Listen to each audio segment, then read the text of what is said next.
our lives. And the last 4 months have seriously tested its durability. Even while U.S. and Chinese leaders expressed interest in maintaining communications, high tariffs coupled with Chinese government retaliation have caused businesses to scramble to secure their supply chains. Prices are projected to rise and economies to slow. At the same time, the space for cooperation, already limited, is shrinking further. How did the U.S.-China relationship get to this point, and where is it headed? Since its inception in 1966, the National Committee has been committed to holding frank conversations that bring a wide range of perspectives. And that is certainly true tonight. We are thrilled to have with us 3 distinguished China experts with differing points of view who will discuss the current state of U.S.-China relations and answer your questions. First, Lingling Wei, China Correspondent, Chief China Correspondent at the Wall Street Journal and a Pulitzer Prize finalist in 2021. Next, Matthew Turpin, Visiting Fellow at the Hoover Institution, who from 2018 to 19 served as the U.S. National Security Council's Director for China and a Senior Advisor to the Secretary of Commerce. Finally, Ryan Haas, Director of the China Center at the Brookings Institution, who served as the NSC's Director for China, Taiwan, and Mongolia from 2013 to 2017. To participate in the conversation online, use the hashtag CTH2025. You can also scan the QR code at the bottom of the screen to take the CTH survey and share your thoughts on current U.S.-China policy. Let me now begin with a few of my own questions for our distinguished panel. Matt, I heard you because you served in the prior Trump administration. Tariffs are on top of everybody's mind. Can you give us the administration's argument for the tariffs? And before we do that, let's look at one of the polls on the impact of tariffs that the participants believe will have on the U.S. economy and their lives. Question is, do you think Trump's high tariffs on Chinese goods will hurt or help the U.S. economy in the short term? 93% say it will help. In the long term, we have that poll? Yeah. Hurt. In the mid-long term? All right, we don't have, there we are. There it drops to 77%, with 9% thinking it will help. Give us the argument. Yeah, so I mean, first of all, thanks, Steve, so much for having me. And it's a real pleasure to be with Ryan and Lingling, 2 great friends. So first of all, I want to just say I am not a surrogate for the administration. So I'm going to give what I think is my assessment of what I think their worldview is and sort of what they're trying to achieve, right? So I think that's important to understand. Often this gets sort of framed as just tariffs.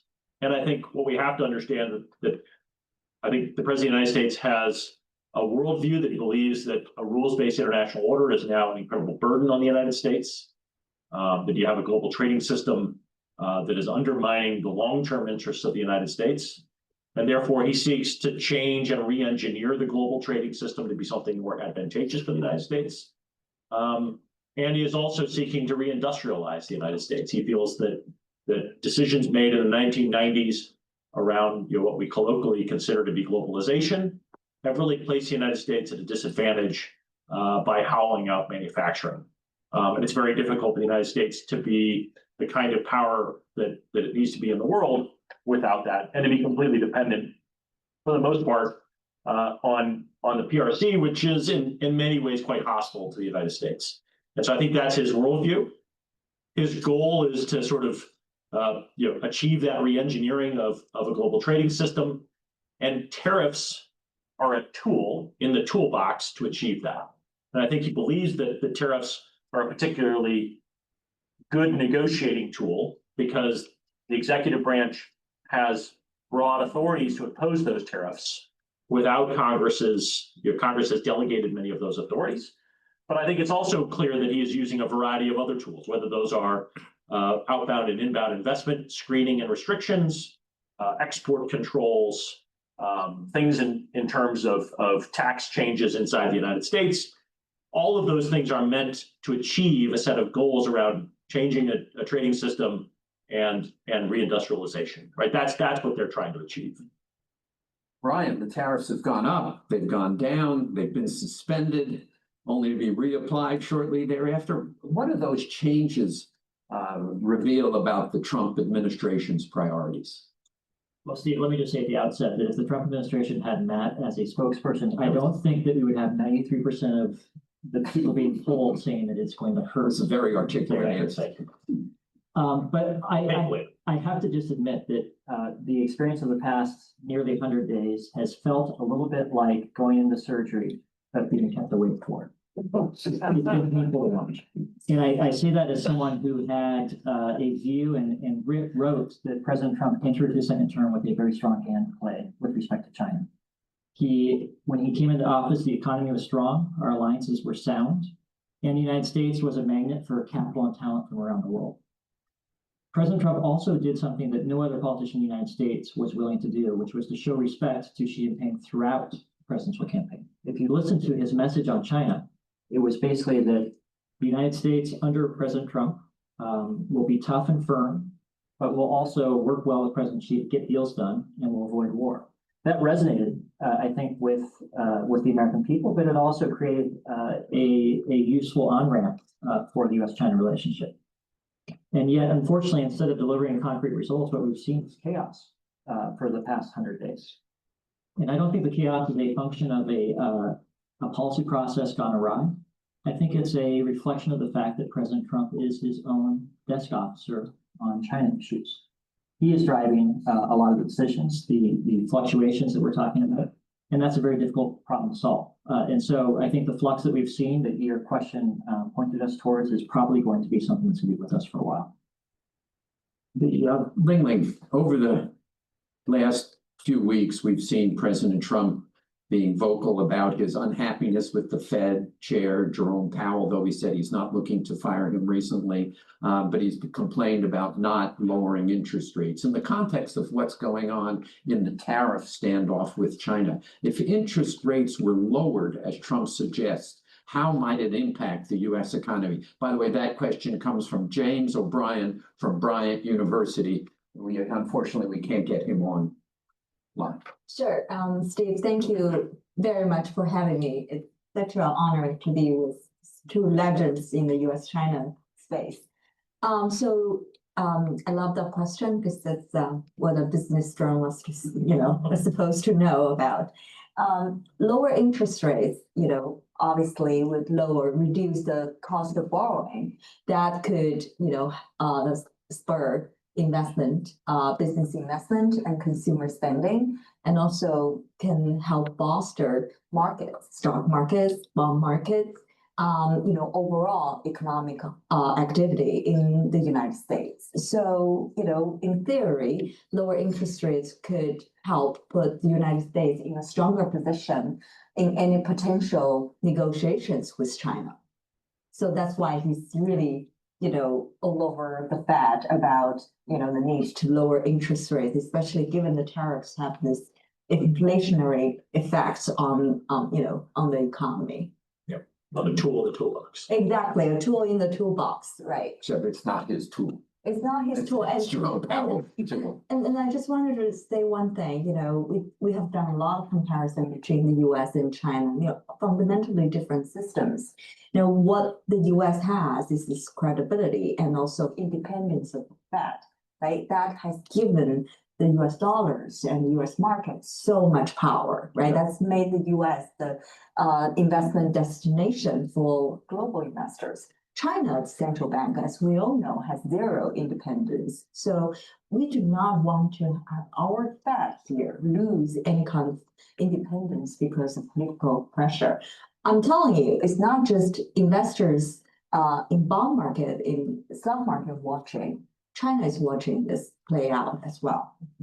Matt, China has not responded in any constructive way. There just has been retaliation. There have been restrictions on exports, there, especially of rare earths, which is deeply damaging. How has that affected the Trump folks' consideration of this issue? Yeah, I mean, I think, my assessment of China's response up to this point, and, retaliatory tariffs on their side, so, U.S. exports to China and, seeking to replace with other imports, so things are looking very good for Brazil in terms of agricultural exports to China. And so that has a very real potential negative impact over time and potential political blowback as that hits certain communities and constituencies much harder.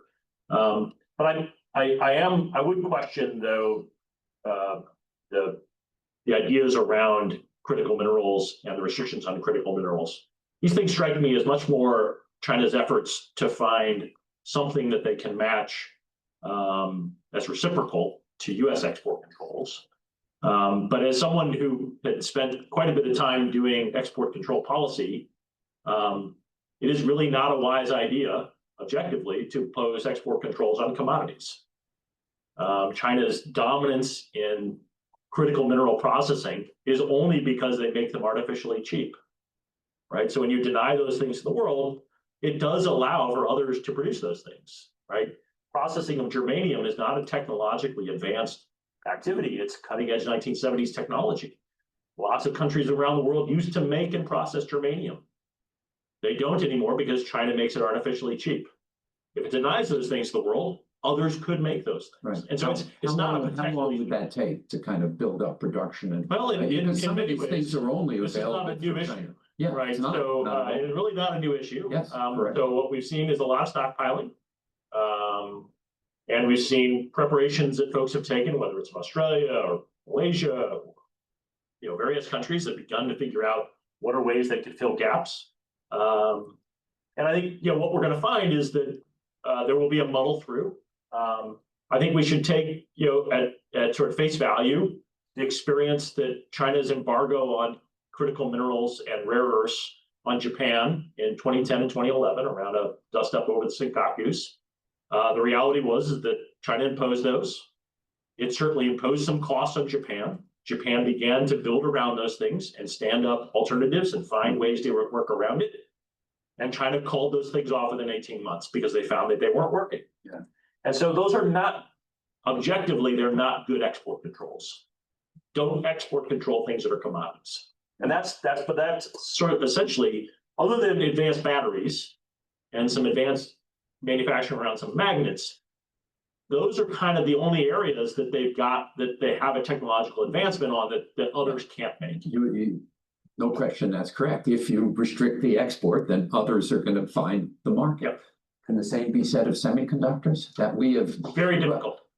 But hasn't China succeeded now, and Huawei and others, and kind of developing some pretty good? I think what we're watching is a very, very real efforts on their part to do so. But I think we should have to remember that the United States has maintained dual use export controls on semiconductors since the 1960s, since they were invented. We have a whole regime around this. And the United States, along with some of its key allies, have maintained a generational advantage on manufacturing advanced semiconductors for quite some time. I think what we're seeing now is reports around a Huawei chip that is some subset below an H20 NVIDIA GPU. An H20 NVIDIA GPU is quite a bit beneath the cutting edge of NVIDIA's GPUs that they are selling, that they are not allowed to sell in China, right? And so this is a dynamic. So it gets reported that they're making progress. They're making progress, absolutely. But they've maintained a generational advantage over Chinese semiconductor production. And it isn't if they haven't been trying for a long time. You had a gigantic semiconductor investment fund stood up in 2014. They put in hundreds of billions of dollars into doing this, and they have not been successful yet. Okay. Last question on this. Will there be a breakthrough will the US and China start talking and get some kind of deal? Real quick answers, because we got to move on to the next subject. Lingling. Lingling. For now, it's really hard to have a breakthrough. I mean, in order to break the logjam we're in right now, I think one thing China could do is to really offer something on fentanyl, to show some good faith effort to the Trump administration that, we're also ready to talk to you about one issue that is of so much importance to America. Yeah. I agree with that. That is an area that's ripe for a breakthrough. Yeah. I think it's very hard to imagine how sort of all of the issues get resolved. I think we're in a, if we got ourselves some sort of small victories around a détente, not a resolution of the tensions. Brian, anything to add? I would just say that the tariff wall is extremely high right now. It will be for a while, but there is still a small exit door available. But to go through it, I think that President Trump will have to open. What was so interesting, a year and a half ago, well, in November, in March of last year, we met with Xi Jinping. 15 Americans met with Xi Jinping, and we asked about fentanyl. And he gave a very articulate answer where he said, we, as a civilization, understand. We had the opium wars. We understand. And of course, we'll do everything we can to prevent the sale of it. He had the wording right of precursors to fentanyl globally. But obviously that hasn't that's right. That's what I was going to say. It hasn't occurred. Brian, several of the audience members have raised the question of whether, especially Robert Burns from the South Dakota World Affairs Council and Tony Yang from Bonn University, there's trade disputes heightened the possibility of military conflict, especially over Taiwan? Well, it's a great question. And for a long time, the United States has warned China that if they were to take military action against Taiwan, that they would face crippling, punishing economic repercussions. And to the extent that we are emptying our cupboard of economic tools now during peacetime, it sort of limits the credibility of the threat of future economic actions against China if they were to take military action against Taiwan. All that said, my own view is that China is not going to make a decision on use of force in Taiwan based upon a calculation of economic cost. This would be a cosmic roll of the dice for the Chinese leadership. Anything short of absolute and quick victory would imperil potentially the hold of the Chinese Communist Party in China. And so it's going to be an extremely high threshold for China to decide to use force. And because of that, I don't think that we are on a knife's edge now. I don't think that conflict is imminent or inevitable. It's possible, and that should keep us sober and concentrate us on preparing for the possibility, but I don't think that it's going to. Let's see what our audience thinks about that. The poll question, or I think war between America and China will break out over Taiwan before the end of Trump's second term. 49% say no, 17% say yes, and 35% don't know. So I would have thought it would be slightly higher. Matt, highly that it wouldn't occur, but Matt, a memo Defense Secretary Hegseth sent to Pentagon staff last month said China is the pacing challenge and that the department should reorient defense assets towards the protection of Taiwan. Has that strategic vision been implemented so far? And how is the administration changing military strategy and force distribution to respond to China? Yeah. I mean, I think this is a case where we see significant continuity over multiple administrations, right? So when I worked in the Defense Department, when Ryan was my colleague at the NSC back during the Obama administration, Secretary Hagel released a Defense Innovation Initiative at the end of 2014, really about figuring out how do you figure out how the Department of Defense focuses on a new and rising challenge that's coming primarily from China, right? We've watched the same thing during Trump administration, an announcement of a national security strategy, a national defense strategy that announces China as the principal rival that we are focused on. Secretary Austin, his national defense strategy, the headline of that national defense strategy is China is the pacing challenge, right? So Secretary Hegseth's memorandum, the continuation of those things, right? We've been undergoing this for years. U.S. Pacific Command, now Indo-Pacific Command, is the largest combatant command the United States has had. It's been that way since the 1990s. That's where we field our most advanced military hardware. The United States has been planning for a challenge here for quite some time.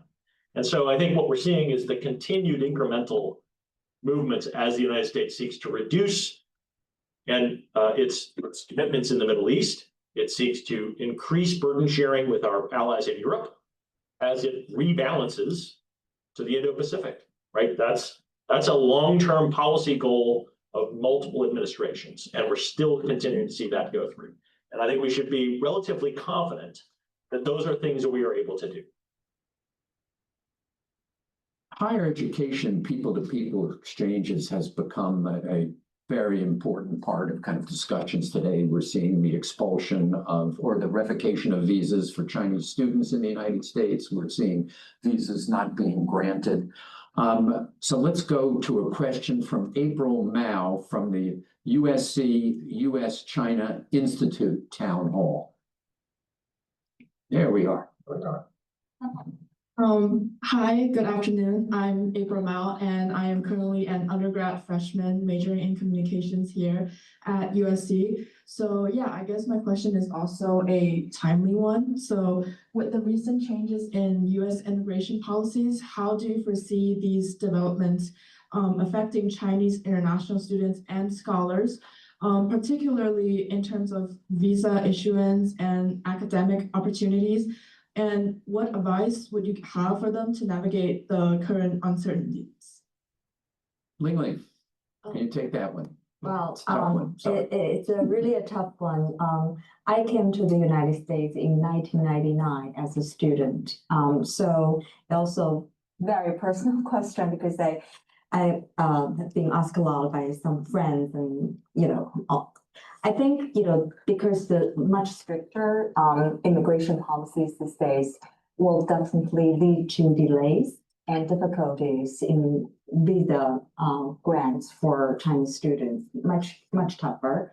And so there are certain fields of study, especially with respect to science and technology. Some of those fields might be off limits to Chinese students going forward. I understand the Chinese leadership is very concerned that they can no longer send Chinese students here to study STEM. So that's a huge concern.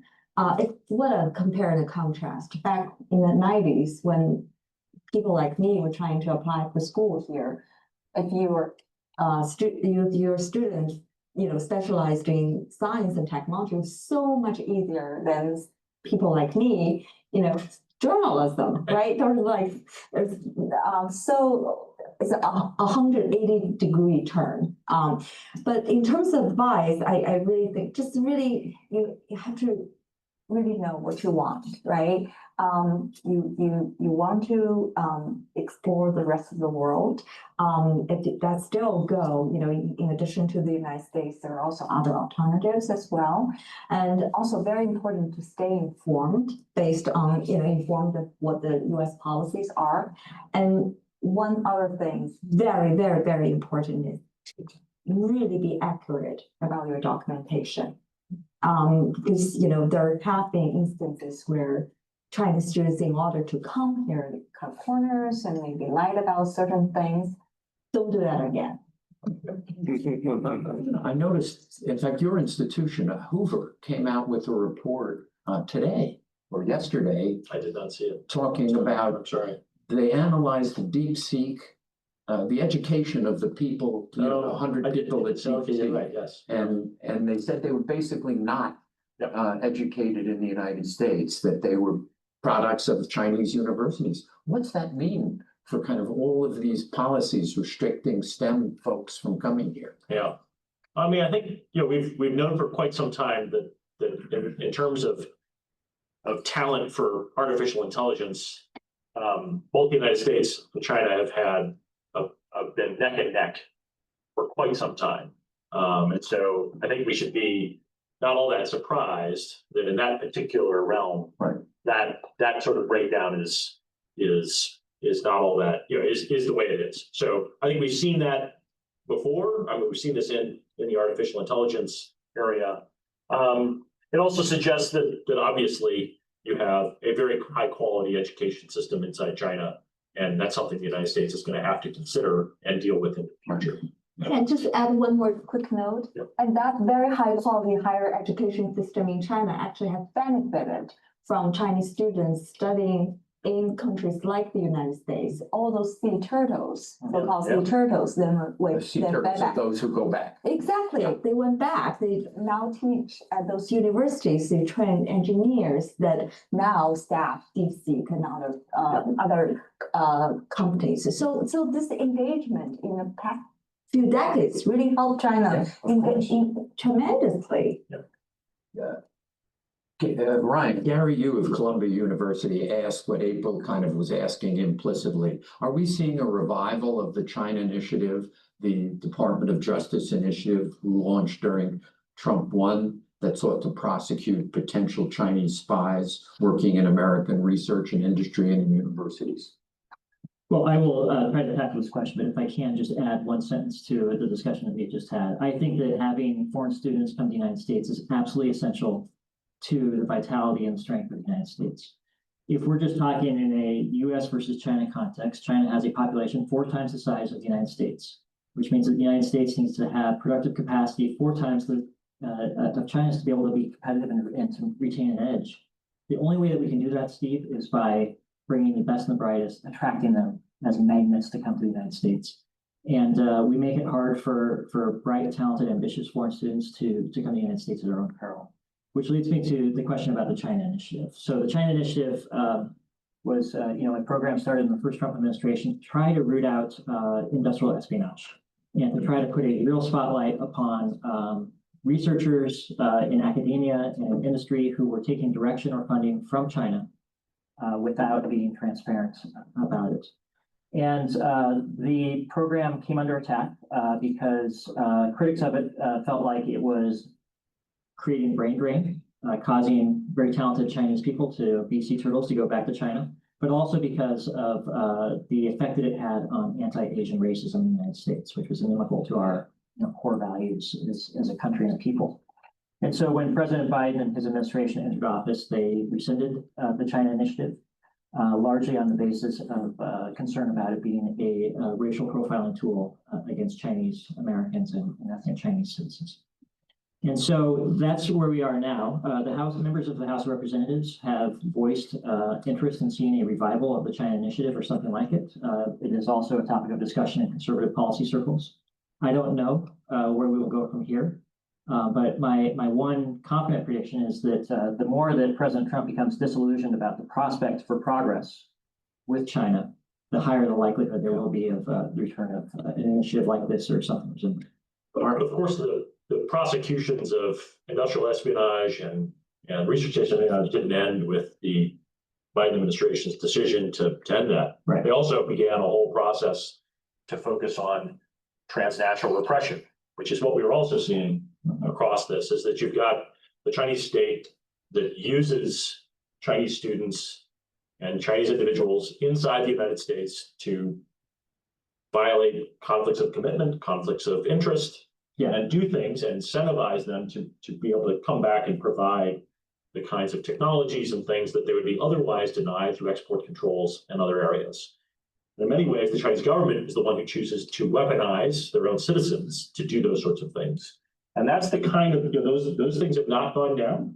We watched, Director Christopher Wray lay out a significant amount of evidence of what we were seeing. Those were things we were seeing during the Obama administration as well. And I think we've got to be able to sort of call out the kinds of activities the Chinese government does, placing their own citizens into these kinds of dangerous situations where they're violating U.S. laws. Rarely students. Well, certainly graduate students. I get There's not from the FBI. There's not much evidence of that, but certainly there is industrial espionage. But when the FBI investigated how many graduate students were spying, they found a few who filled out forms right, but there weren't a lot of spies. But let's. I mean, quite a few PLA officers that had lied about themselves on their visa forms, Yeah. who were then ejected out of the country. Yeah. Right. So I As they should be. completely disagree with you that there was no problem with students. Spying. Well, those are PLA officers that had lied about what their positions were. Let's go to Muscatine Community College, Alexia Oliva. Hello, as said, I am Alexiana Oliva. I'm a student here at Muscatine Community College, and my question is, for decades, the flow of tourists, artists, students, and business people between the U.S. and China served as a steady force, even when political tensions are high. But recently, as relations have deteriorated, the flows of people traveling between our two countries have been significantly reduced. How do you think Iowa can maintain a sustainable and effective exchange with China? Lingling? Again, a tough question given the political environment today.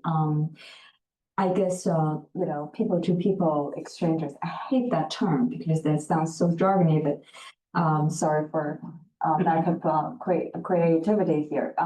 It's so important to at least maintain some linkage, between these two world powers. We just talked so much about how the engagement really helped pull China out of poverty and develop into such a big country. I think, a lot of issues are, both sides, right? Take both sides to tango. China's national security law, this campaign to harmful spies in China really has had a chilling effect on people traveling there, wanting to work there and study there. And same here, we talked about the China initiative and the consequences as well. For Iowa, you have a very strong agricultural sector. And originally, I'm from a farm province in China. It's called Jiangxi province. So I guess there are some kind of channels you can take advantage of, maybe with Chinese officials, overseeing agriculture sector and some big farm oriented provinces. We still can keep that kind of dialogue, conversation, and channels going. Yes, in Washington, where Matt and I live, it's often the U.S. China relationship is often reduced to the relationship between the two federal governments. And what Lingling is pointing to is important, but there are two sets of relationships between the United States and China. One of them occurs completely independently of the decisions that are being made in Washington. And it's important that, that as it serves our interests, that we continue to maintain those connections across the Pacific. Certainly getting more flights. Solving the war in Ukraine will have the ancillary benefit of allowing flights from the United States to China to go over Russia, which will knock 3 to 4 hours off the flying time. Let's talk about technology and national security. Since returning to office, the Trump administration has increased restrictions on China's access to advanced technologies, in particular semiconductors. We polled the audience on their support for this policy. Can we see? I'd be curious where the audience comes out. Is it a good idea? So let's see, 42%, yes, but only for the most sensitive. 19% yes, a set of across the board unnecessary. 24% no, these policies disrupt global innovation. Industry can regulate itself, and 15% not sure. So a pretty split audience. Matt, what do you think? You worked on this in Trump 1, so you know it pretty well. And I'm a retired military officer. I still have a lot of friends who are serving, and to be perfectly honest, I have absolutely no problem with denying technology that would make the PLA a better fighting force. I have no problem with that at all. Right. And so I agree that I think where we saw the majority of the sort of the place come down is yes, and let's limit those things to the most sensitive sectors. And I think we actually have seen the U.S. government make those kinds of efforts to limit those things to those most necessary sectors. I think that what we should be seeing is much better enforcement of those things. But fundamentally, I think it is, there's a reason why we developed export controls. We developed in 1950, really to impose them first on the PRC during the Korean War.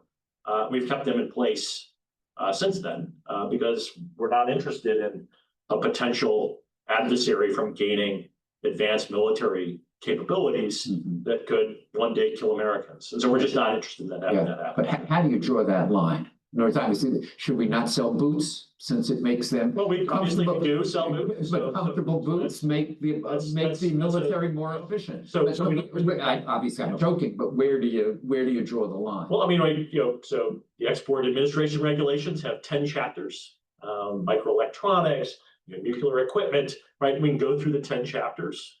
Each one of those things is very specific of what it lays out, and you can go through and look at those. I mean, it's actually not all that opaque. It's actually fairly clear.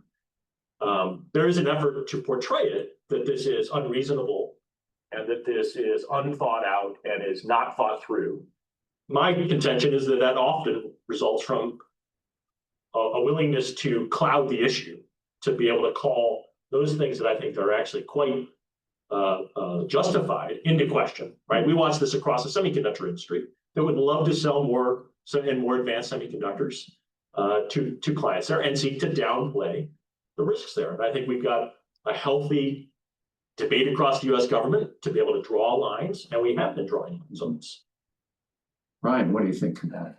I broadly agree with Matt, so I won't repeat what Matt said. I will just add a few things to it, which is that I see the diffusion of technology much like the spread of water. You can direct it, you can halt it for periods of time, you can dike it, but it's going to spread. We've seen this with every technology that's been produced and throughout humanity. And so let's not have a false sense of complacency about the power of export controls. They are a tool that buy us time and space to try to accelerate our innovation and to try to limit China from acquiring technology from us that they can use to do harm to the United States. I think that many Americans would come around to being comfortable with that, but that's defensive. What I think is going to be decisive of what we do that is affirmative, whether it's on education, whether it's on infrastructure, whether it's on attracting talent to want to come and be in the United States and capital as well.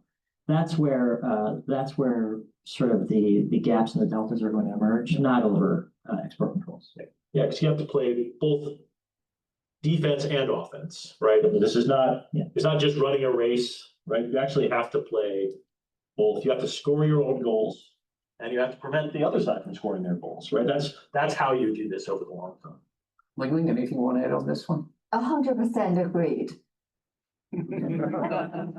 I was just wondering, the risk is obviously if we restrict it too much, and so where that line gets drawn, if we restrict it too much, our companies are less profitable, they have less money for R&D, they can't advance as much as they would have otherwise. That's where the discussions that we. One offensive way to think about this is, obviously I agree with Ryan that export controls are primarily a defensive tool, but one offensive way to think about it is about shifting supply chains, right? Yeah. So we all own smartphones, right?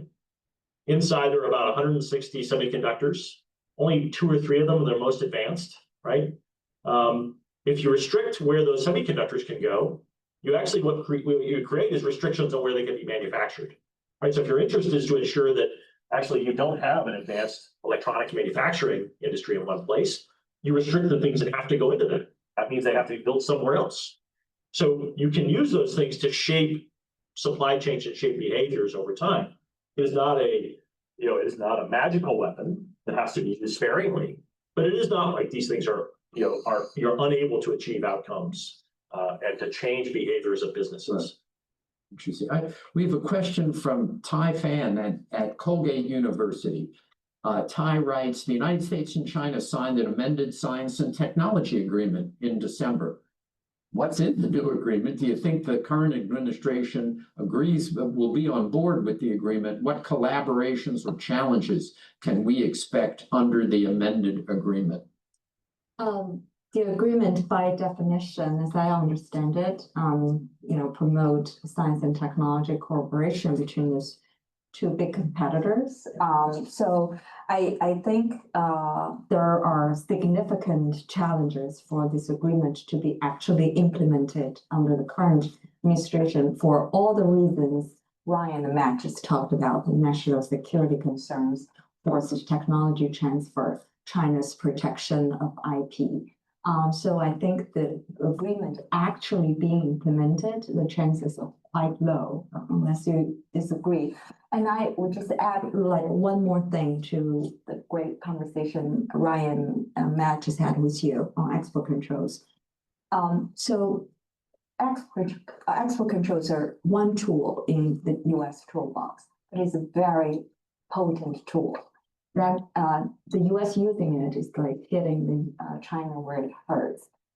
If Xi Jinping had a wish list, there are two things he want the most, right? Number one, probably Taiwan. Number two is for the U.S. to lift export controls because it's probably a quarter of the time dealing with Biden was on lifting export. Exactly. So it just shows, because Xi Jinping's ambition to make China even a greater industrial and technological superpower, they need continued access to this. So the FTA, the Science Technology Agreement, definitely would work in China's advantage if that agreement gets implemented and strengthen the kind of cooperation that is very much in doubt right now. End use controls, not much use in this sector.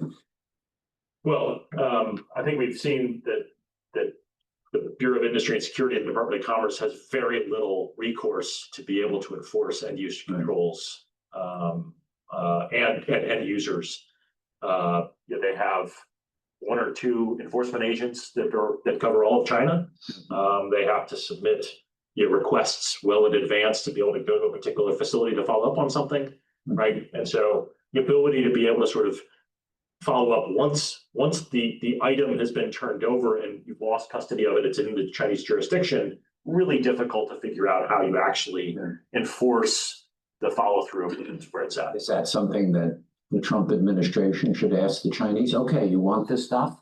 Then give us unlimited access to the users, and that we don't have to tell you in advance that we're showing up. We just show up. The direction is to move in a jurisdictional direction of restricting just the Chinese jurisdiction, right? This is what the Biden administration moved on in terms of the October 7, 2022 export restrictions on semiconductors, as we move from a by firm, by entity restrictions to a jurisdictional, right? Like nothing can go to China, right?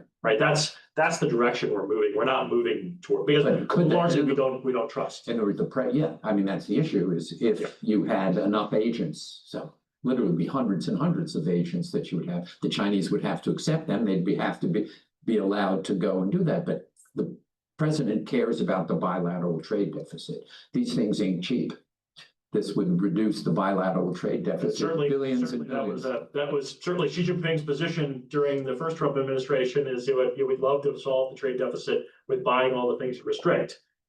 President Trump did not bite that. No, but the issue would be then, we're not going to do that. But if you allow us access to this, to some degree, like when we've discussed, the listing of Chinese companies, my answer was just allow for the audit. Allow for the audit, and ultimately it took 12 years, but ultimately they did allow for the audit. So it takes time, but ultimately you can sometimes get there with more transparency. Let's go to the global order, which we've talked about. How the cuts to USAID, the State Department now, WHO, the Paris withdrawal from the Paris Agreement, WHO, some UN agencies. How will that affect our ability to compete with China? Now we polled this issue. Can we have a look at what the audience thinks? Are you concerned that China's global is very concerned? So again, it's very split. A third of the people are very concerned, 38%. So obviously 71% are concerned significantly, 22% and 7% are not concerned at all, 7% don't know. What do you think, Ryan? Well, my view on this, Steve, is that if the United States does not lead in addressing some of these challenges, a vacuum emerges. And there is no country in the world capable of filling that vacuum. China does not have the capacity to do so now. And if these challenges are not being addressed, whether it's pandemics or the rise of global temperatures, non-proliferation, the potential for out of control artificial intelligence, and we can build out this list even further, they're only going to metastasize. the more that these problems metastasize, the greater the risk there is to the health, the security, and the prosperity of the American people. So I think about these cuts in this context much more than I do about it in a zero-sum U.S.-China competition context, because I just don't see how China could fill a vacuum that the United States is bringing. I see. I skipped one of our questions from the World Trade Center in Buffalo, Niagara, which I assume is Niagara Falls. Owen Penhollow. Hello, I'm Owen, a student at the University of Buffalo. I'm an economics and philosophy, political science and economics major. And my question is, the United States has long viewed its elite colleges and universities as a comparative advantage. This has led to a large transfer of young talent to the US. Given current policies that undercut those institutions, is there an opportunity for China, with a current international student percentage under 1%, to become a global destination for higher education? And if so, is that something China desires? Who wants to take the Matt? Did you want to? I'll take it. So my simple answer is no, I don't think that they are prepared to take on a large proportion of international students. Except from Africa. Which, but, to change the 1% of kind of where they're at in terms of sort of the idea that the United States, it would shed from the United States and would go to China. I think it's far more likely that, what we're going to see is, increased enrollments in Australia and Western Europe, and Canada. But you're going to still see, I think, a very real number, very significant number continuing in the United States. I mean, in my experience in the first Trump administration is that President Trump felt very strongly that education is an export. He saw it as an export for the United States. It was actually quite against the idea of restricting students on that side, even though he had some security concerns. The idea that the United States would continue to bring in nearly 1 million college students into the United States to be able to practice education and export, a very important thing for the United States to continue to do. So I don't actually expect that to change. So for Korean, Japanese, global South students, China is becoming a real center for education. When you go to these universities, you actually see very significant numbers of folks from other places. Well, we have seen a lot of students from Africa in Chinese students, and it's because the Chinese government really showered them with scholarships and all that perks. They have been able to attract students from developing countries, but the fundamental is this ideology problem. Yeah. Do you want to go to Chinese universities and study Xi Jinping thought? One ask yourself before you make that decision. Henry O'Connor from the Carter Center asks, in its first 100 days, the Trump administration has been treating allies less as partners and more as targets for pressure and transactional demands. Is a U.S.-led alliance still viable, Matt? I think it sounds like a question that's trying to answer itself there, but my take on this is that the administration has made it clear that the United States is not going to be able to provide the kinds of broad global goods that it had in the past, right? The idea of, market of last resort. The United States essentially unilaterally lowers its trade barriers to allow developing countries to be able to sell into the United States so that they can build themselves up. The United States is going to put more restrictions on that. That's a global good that it's going to restrict. And then I think the other one is sort of collective security. The United States will be the securator of last resort, right? It will provide that global security.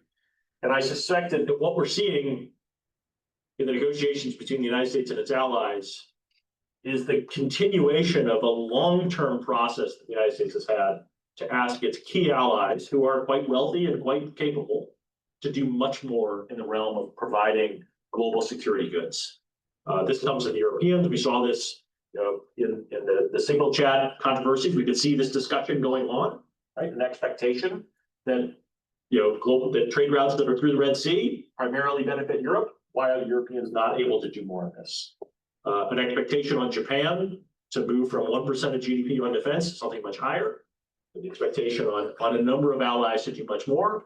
Under those scenarios where other allies that are very capable, that are wealthy, that have more than enough ability to be able to do that and provide more global goods for that, you could see you could see an alliance system that is more evenly shared across others. And I think that's what we're seeing push for. This is not a new topic.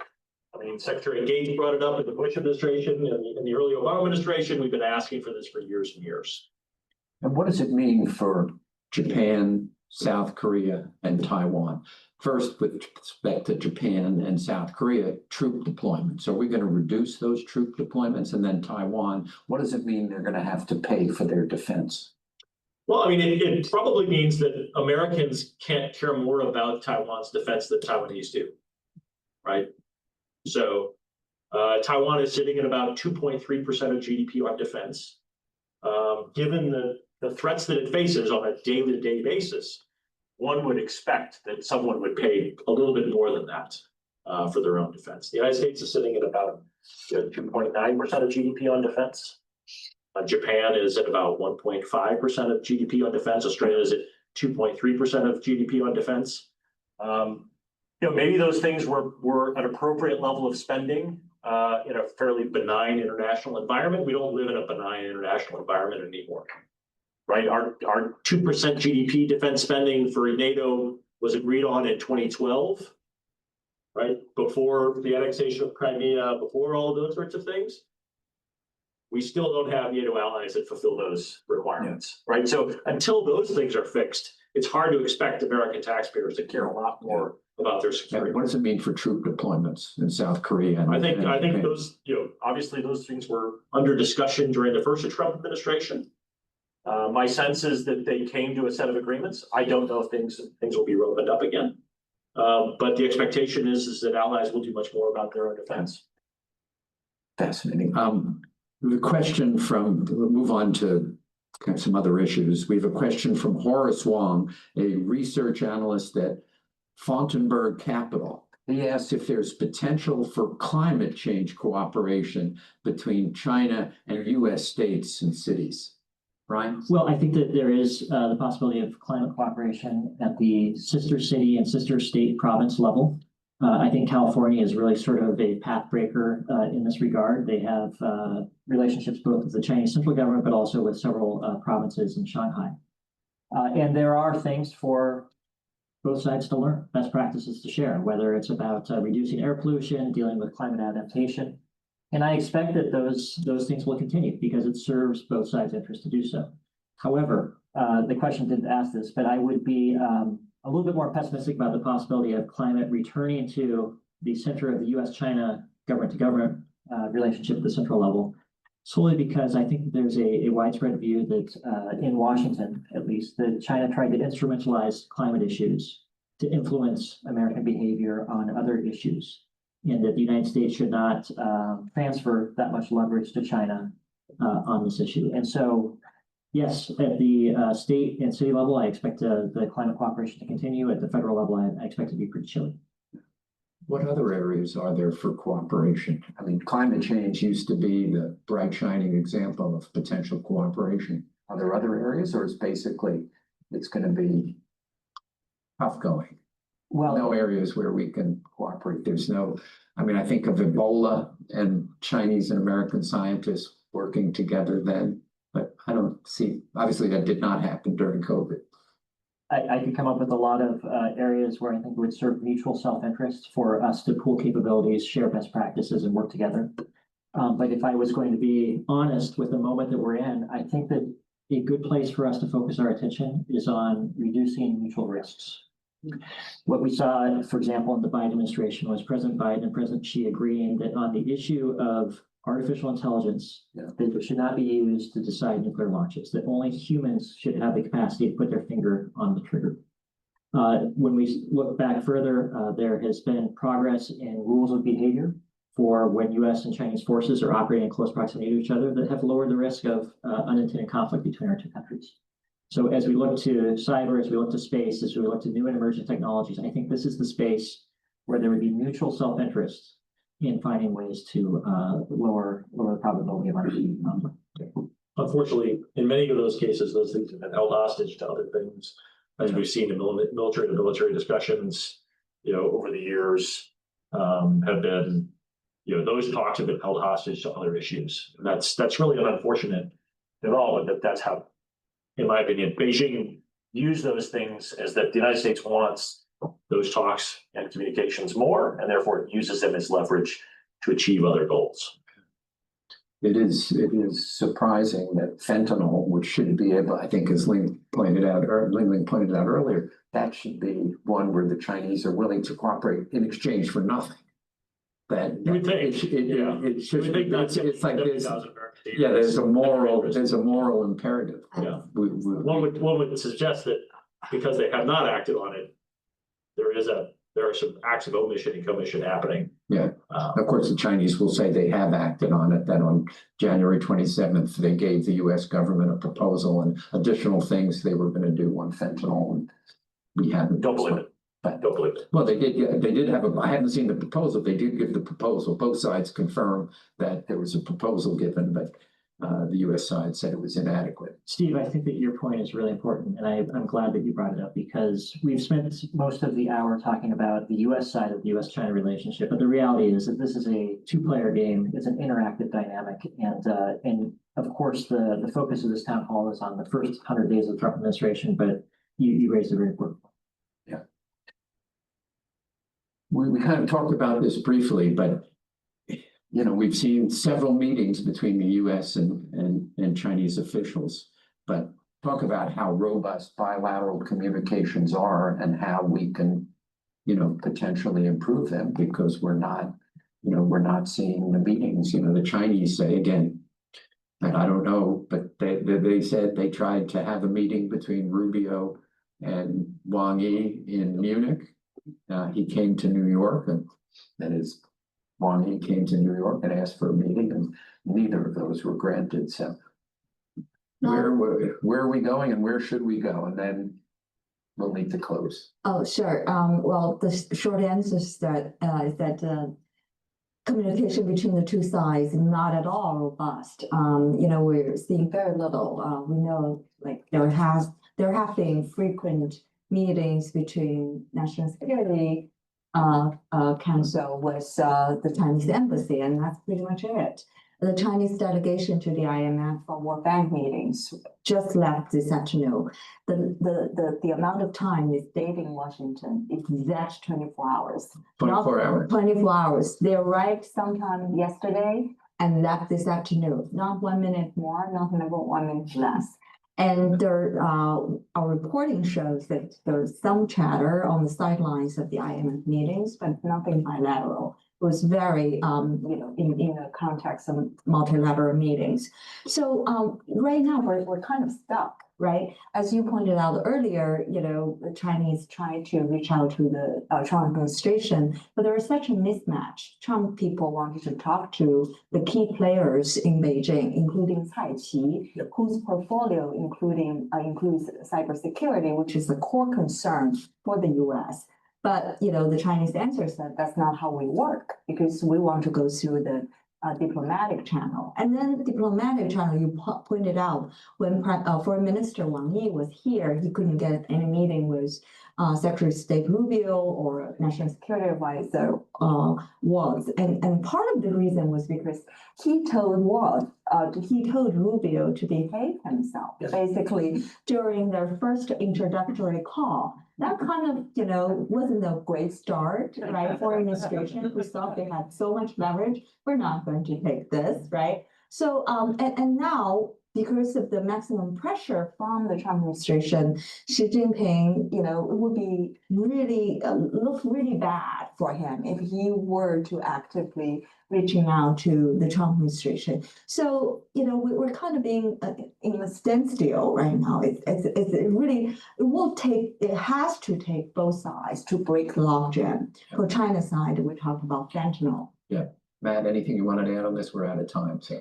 Yeah, just that it doesn't look like the time is ripe for those kinds of interactions. I would contend that there is communication, right? Like each side are sending messages and the other side is receiving them. right? It may not be they're sitting down in a room together, but they're certainly sending messages to each other. Right. And they're certainly being received. And so I think we should think about it broadly of that setup. Obviously Beijing would love to have start at the lower level and slowly work your way up and resolve issues and then let leaders go to it. That's certainly not the style that the president wants. And it's not clear that just because the Chinese side wants it, that's the appropriate way. The American way could be just as appropriate, right? There is really no reason to dismiss the way the United States has approached this as the wrong approach. Brian, final word. As a former diplomat, Steve, it pains me to see the lack of creativity and imagination that is on display. This is a solvable problem, and I hope that sometime soon both sides figure out a way to communicate more directly with each other. Well, they may not be communicating, but this group certainly has been communicating. This has been just fabulous. We can continue this for hours, but unfortunately, we don't have the luxury tonight. I just want to thank the three of you for doing a spectacular job, and sharing your insights. I've learned a lot from this. This has been great. The bilateral relationship is simply too important for the United States and China to get wrong. And your expertise elevates our national discourse on the topic, and I thank you. Before we go, I'd be remiss to also not thank several others who made tonight's Chinatown Hall possible. Our partners across the United States, Canada, and China for hosting. Our local experts, we have local experts placed at all of the venues who speak to the audience at our partner venues, and the Star Foundation for its continued generosity and funding. And finally, our National Committee staff who work hard to organize this nationwide event. Thank you three, and thank you all for joining us. Good night.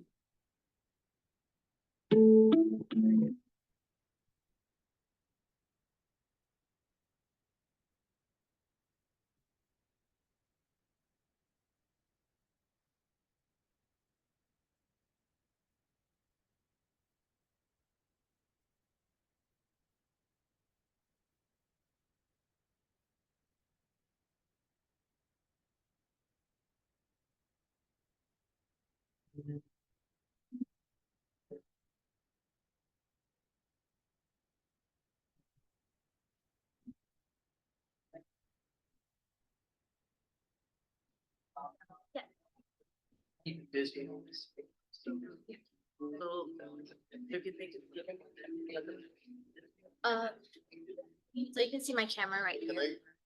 Pam, Oh, yeah. they see the or just. Yeah. I can figure out. Actually, I think if everyone can scoot one seat over, then we'll sit on, because you're a little bit cut off, slightly cut off. All right. Okay. Moving down in there. No, One down. yeah. Oh, you're moving out. Another event. Yeah, I mean, I remember your face. Remember your name again? Steven. Another interesting event. Yes. How are things going? Good. Yeah. Yeah. Good. Yeah, no complaints. Very slow, but I work with high level relocation. Yes. Thank you. You know, ready to go?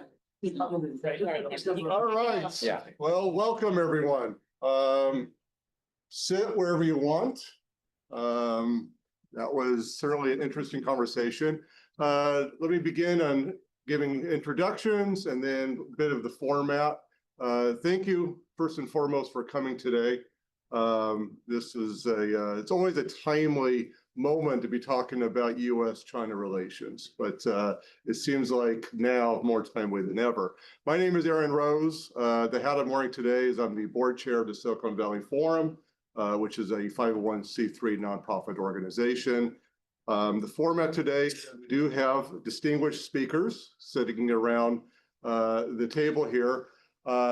I will pose a few questions to them, and then we're going to open it up to the conversation at large. Would like to get your thoughts, your questions, and we'll go until about 5:45 or so. Feel free to get up. We got drinks and food. Make this a friendly environment. A little bit about my background. I've been in business as an investor, an entrepreneur, advisor for over 30 years. First got involved in China in the late 1990s, and did my first deal in China in 2003, creating the first municipal bond in modern China history.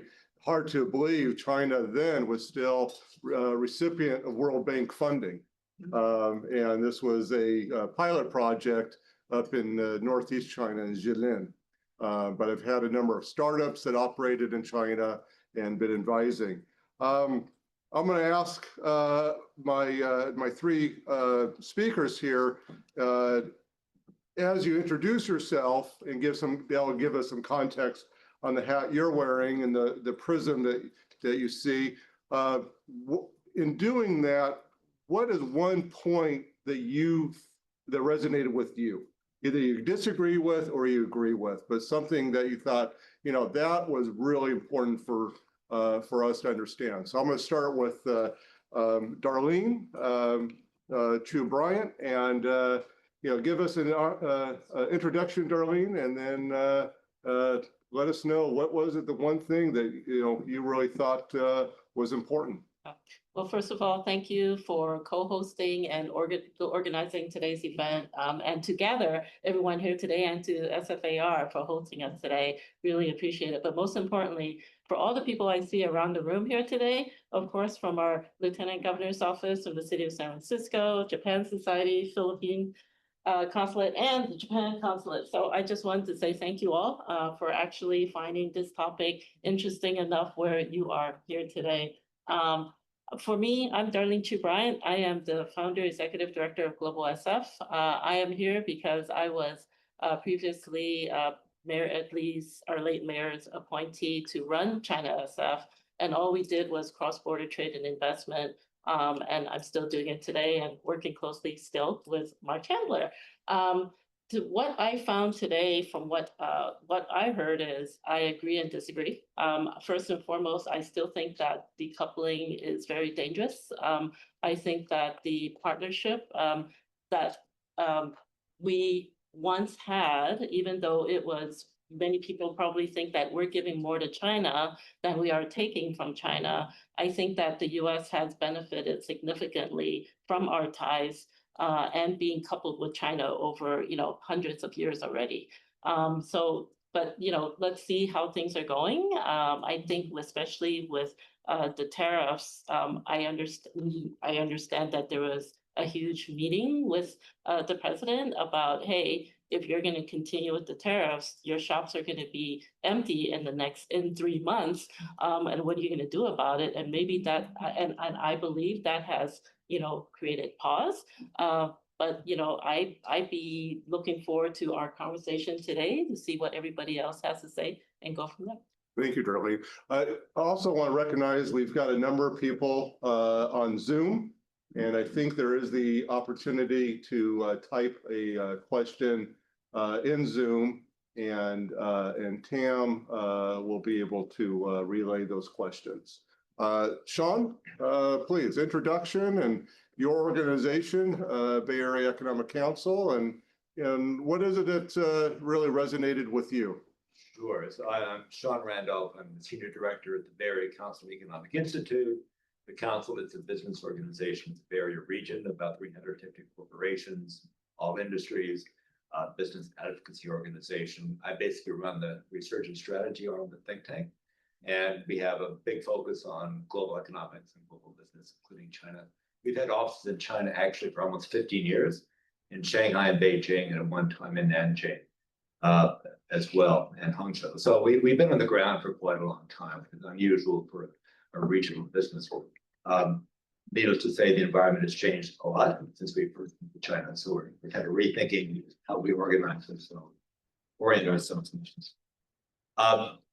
maybe more on that, but what a couple of things struck me in the conversation here that were interesting. One is on the trade side. If you look at the scale of the tariffs, which we don't know, is it 145%? Is it 60? Who knows? But they're at a level where you kind of can just effectively stop trading. You're just not going to put things on ships.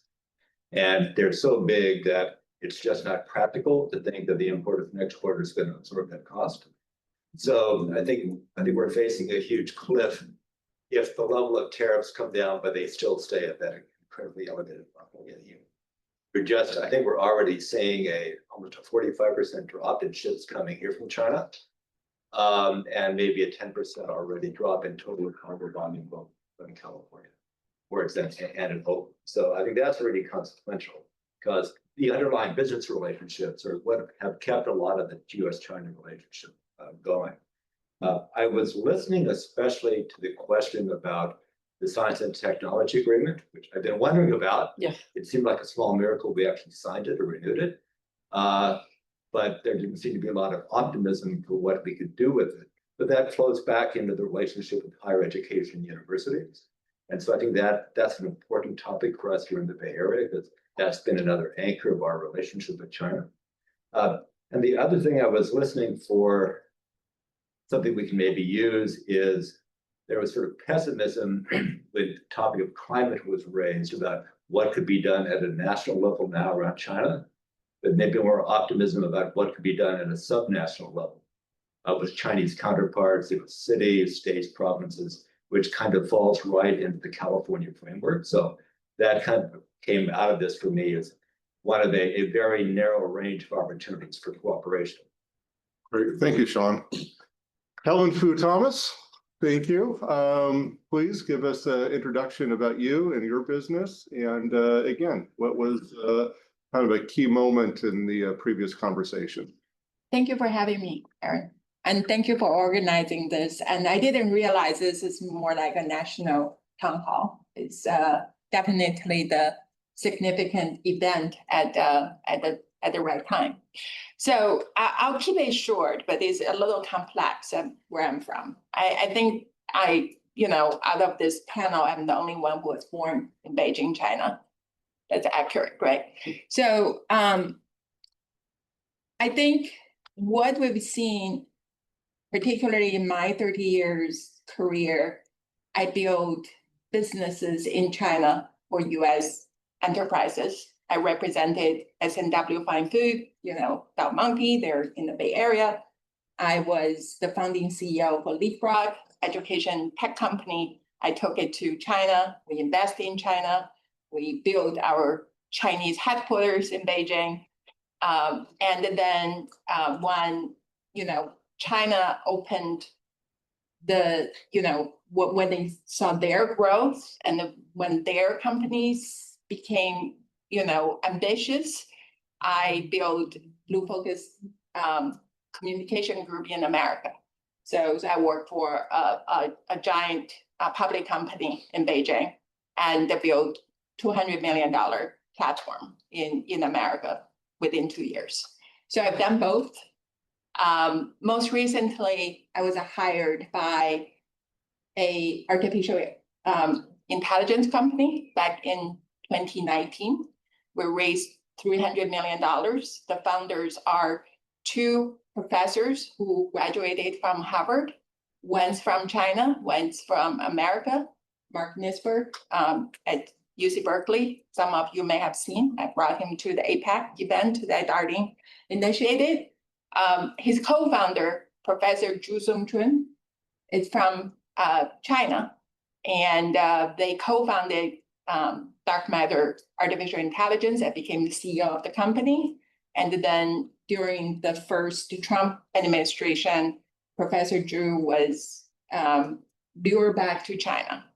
And he is now the head of the National Academy of Artificial Intelligence in Beijing. So I had to make a decision to let go Dark Matter, Artificial, BMAI, and I chose to stay here because I'm American citizen, and both my children are American citizens.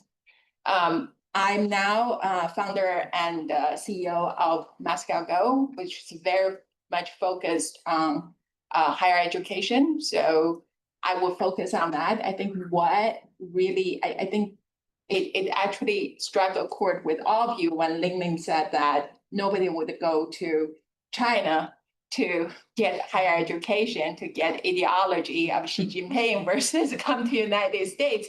So I want to stay on that. I think in the past 40, some years, I think there was this ideal situation by educating the Chinese, by building relationship, by going over there, helping them when China is a developing country or was a developing country, they will grow up and be more like us, more like America. That didn't happen. But that didn't happen. Is that because of the president of China today, or is that because of the people in China today? I think we really have to separate the government, the policy, and the posture as a person, and the government and the party versus, 1.3 billion Chinese people. The solution is not going to be a short-term thing. It's going to take time. And the other perspective is that China has thousands of years in terms of history. China had different emperors, China had different dynasties. We're still a young country. We're 250. So what I'm trying to say is try to be patient, because this will play out as a long game. If we as people kind of always voice our, discontent, while in China only one person's voice matters, then we're putting ourselves at a disadvantage, because as what they said on the panel, China is watching what we're talking about, how the stock market is reacting, how we're, suing each other in this country. We have a unified on the world stage, while on the other side, they are patiently watching and strategizing. So it's so important to think strategically and to act cohesively. Excellent point. I was reminded, your comments remind me when Gary Locke was the U.S. ambassador in Beijing, and he spoke to a business delegation I was part of. He says, Americans need to understand, many Americans think of China as this new country, and it's politically, it's a new country that's wrapped around one of the world's oldest civilizations. And he said that was something that, Americans really need to understand. Sean, I'm going to ask you the question. I know your organization just did your day in Sacramento and with state representatives and the state assembly. What are your members talking about with tariffs, about the U.S. China relationship, and how it's affecting their businesses here in Northern California and specifically in the Bay Area? Well, I think they're very focused on the tariff.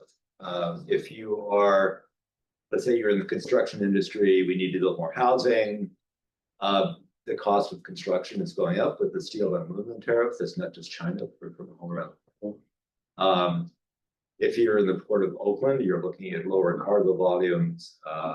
The port directly and indirectly affects about maybe 100,000 people working in the Bay Area, maybe $170 billion in total value related to port activity. So you drop the cargo volume 10%.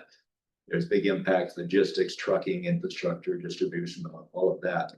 So I think you're seeing at the logistical level, with anybody who's importing anything in the way of consumer goods, a lot of that is from China. So there's anticipation of tariffs, but I think it's stalling a lot of decisions about investment and hiring in a wide range of companies because businesses like certainty.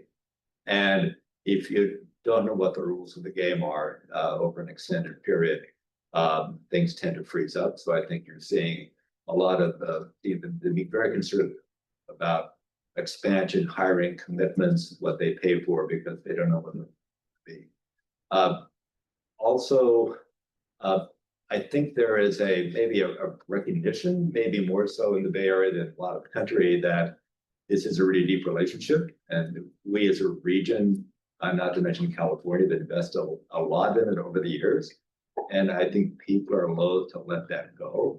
I think there's no avoiding the realities of the politics around it and how difficult they've become. Like I mentioned earlier, the council has an office and staff in China for 15 years. In those days, it was like the Wild West. Let's go in, let's help companies get on the market, get established on the ground. People were rushing in. Now, I've got to say, not that nobody wants to go, but you're walking into kind of a lion's den, and the interest in going to China is a lot less. They're thinking about other countries now to go to. So that raises for us, so how do we focus our efforts? Because we've said we want to keep the business conversations going, when the bilateral or the subnational conversations going. And that sort of focused us on climate issues. There's a lot of support we're getting now from foundations that are helping us to do that. So I think on the business side, there's just a lot of, they're looking for the windows where they can still work together. But a lot of concern and frustration about what will be inevitably higher prices. If you're manufacturing, if your components or inputs come from China, your costs are going to go up. And just looking at that spreading throughout the economy. But it's not clear to people what they can do about it at this point, other than keep the doors open as long as they can. Great. Darlene, you did a trip a few months ago to China with the previous mayor. Last year. And but it's a whole different world since then. I don't want to put words in your mouth, but my impression is that the panda diplomacy was kind of, even at that time, one of the only realistic accomplishments to be made, just because of the strain of the relations between the two countries. We're now looking at a whole different new dynamic. I'd like you to get a sense of what does that dynamic look like today, particularly in relations between San Francisco, this region, as you see it, and some of the initiatives you're involved in. Yeah, sure. First of all, pre-pandemic and pre-administration, even the last administration, China itself, we had 3 offices in China, Shanghai, Beijing, and then Shenzhen. And clearly we have closed them down, right? For obvious reasons. I think that, over the years, when we saw a lot of foreign direct investment coming in from China, and even during my last visit to China, even meeting with the Ministry of Agriculture from Guangdong province, for that matter, where, we were trying to find and increase the number of partnerships between their companies and our companies here, import and export. And then 1 year later, we have a meeting in San Francisco, and they're saying, we had a lot of conversations, we had a lot of hope, and now we have the tariffs. What are we going to do now this year? And I said, well, bring your factories to the US. I think if you want to enter the US market and be partners with US companies, that's probably one of the only things you can do. Not the only thing, but probably top of mind, one of the easiest things to do now. But I think the second question would be, well, if I do invest in USA, how am I going to get my money into the US? But that's a separate issue.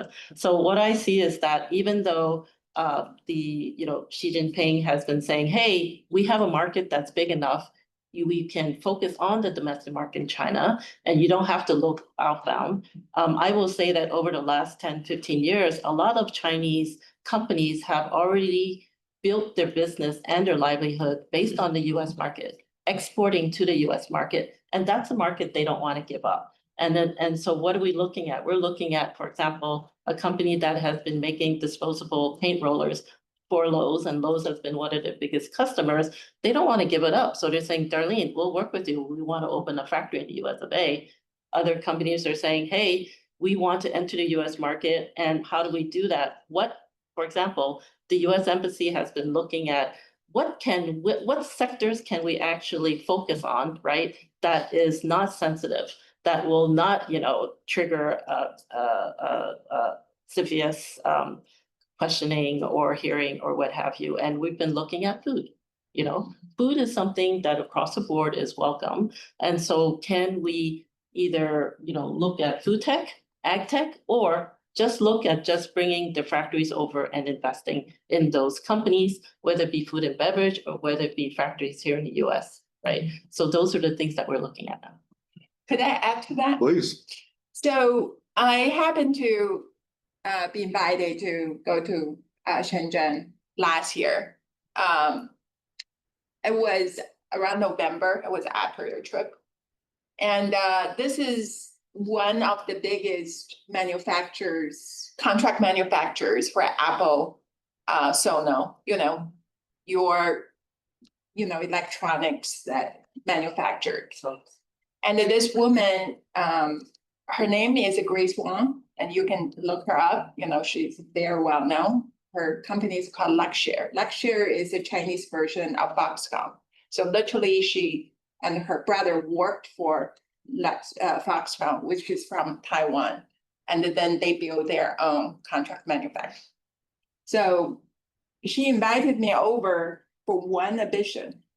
She said, I'm tired of manufacturing for Apple. I'm tired of manufacturing for Sono because I only make 2-3%. I don't have a margin. Sono can make 30-40%. I only make 3%. And I want to create my own brand. How do I do that? And as part of the trip, they took me to Dongguan, which is where his compound. And I went to the factory and I looked at every person sitting there and doing their things. And when the bell rang and they all, stood up and moved out, having lunch hour, and then a whole bunch of other people, the next shift, walk in and sit down and do the thing. On the day I arrived that morning, somebody jumped off the dormitory from the top and committed suicide. That's not American way of life. I mean, I was there and I just look at human robots. I mean, for me, it's not, she had to manage everything to thin here, thin margin, make everything accurate, everything is perfect, every, person is acting in the same way. It's, it's good to say industrialize our country again, but I think if you've seen that and been there and then knowing that when I was there, somebody just died, literally just, jump off and die instead of going to the next shift again. It's Very telling. Yeah, it's crazy. It's crazy. Do we have any questions on Zoom before I pose another question? Not yet. Not yet, okay. Yeah, one thing. Go ahead, Sean. That conversation, which is thinking about areas where we might do something together, but have to be creative. So, one thing that defines the Bay Area is the global epicenter for entrepreneurs and startups. And we draw people from absolutely everywhere in the world in huge numbers. And they come here because, among other things, there's a lot of venture capital, but they can scale in the US market globally. So we used to have a lot coming from China. It's a lot harder now. It's a lot harder to get Chinese investment. But the times are kind of tough for Chinese entrepreneurs. Government policy hasn't, until very lately, not been very friendly. The market hasn't been that good. Venture capital there hasn't been that good. And a lot of Chinese company founders, tech and other things, are looking to go outside of China. So they're going to Southeast Asia. They want to, if not leave China, they want to get out of China and come someplace else. So it strikes me that that's an opportunity if we can frame it, that we ought to be inviting them, come here, come to the global capital of entrepreneurship. We'd love to have you here. And there may be limits on what they can do in some sectors. You've got to be touchy about that. But it seems to be if they want to come, if they want to leave China, then we ought to find a way to make it easy to come here and start and grow their companies here and bring their capital, and bring their expertise here. So it requires working that out, working out some rules, but that may be one opportunity that's really unique to the Bay Area. I appreciate that. Let me ask you, Darlene, SF Global, it's global. And so kind of taking Sean's point a little bit further, what are you seeing is the challenges and opportunities that the current U.S. China relationship is having on our relationships with other members within the Asia Pacific community? ASEAN and Vietnam, Malaysia. Xi Jinping was just in, I believe, Malaysia, Vietnam, Indonesia. What effect are you seeing also on the relationship with Japan and South Korea? Well, I mean, I would say for quite a few years already, there's been a China plus one strategy, right? If U.S. China relations are strained, two things. One, U.S. companies are looking at other Southeast Asian countries to manufacture. I remember getting a question from the Indonesian trade office saying, Darlene, why is everybody going to Vietnam and not coming to Indonesia? And I said, I bit my tongue and I said, I don't know what I'm going to say about that. Anyway, we all know, but we don't say it out loud, right? So I think that strategy has been going on. And I think that the administration caught on to that, which is why they tacked on, tariffs of 46% on Vietnam, for example.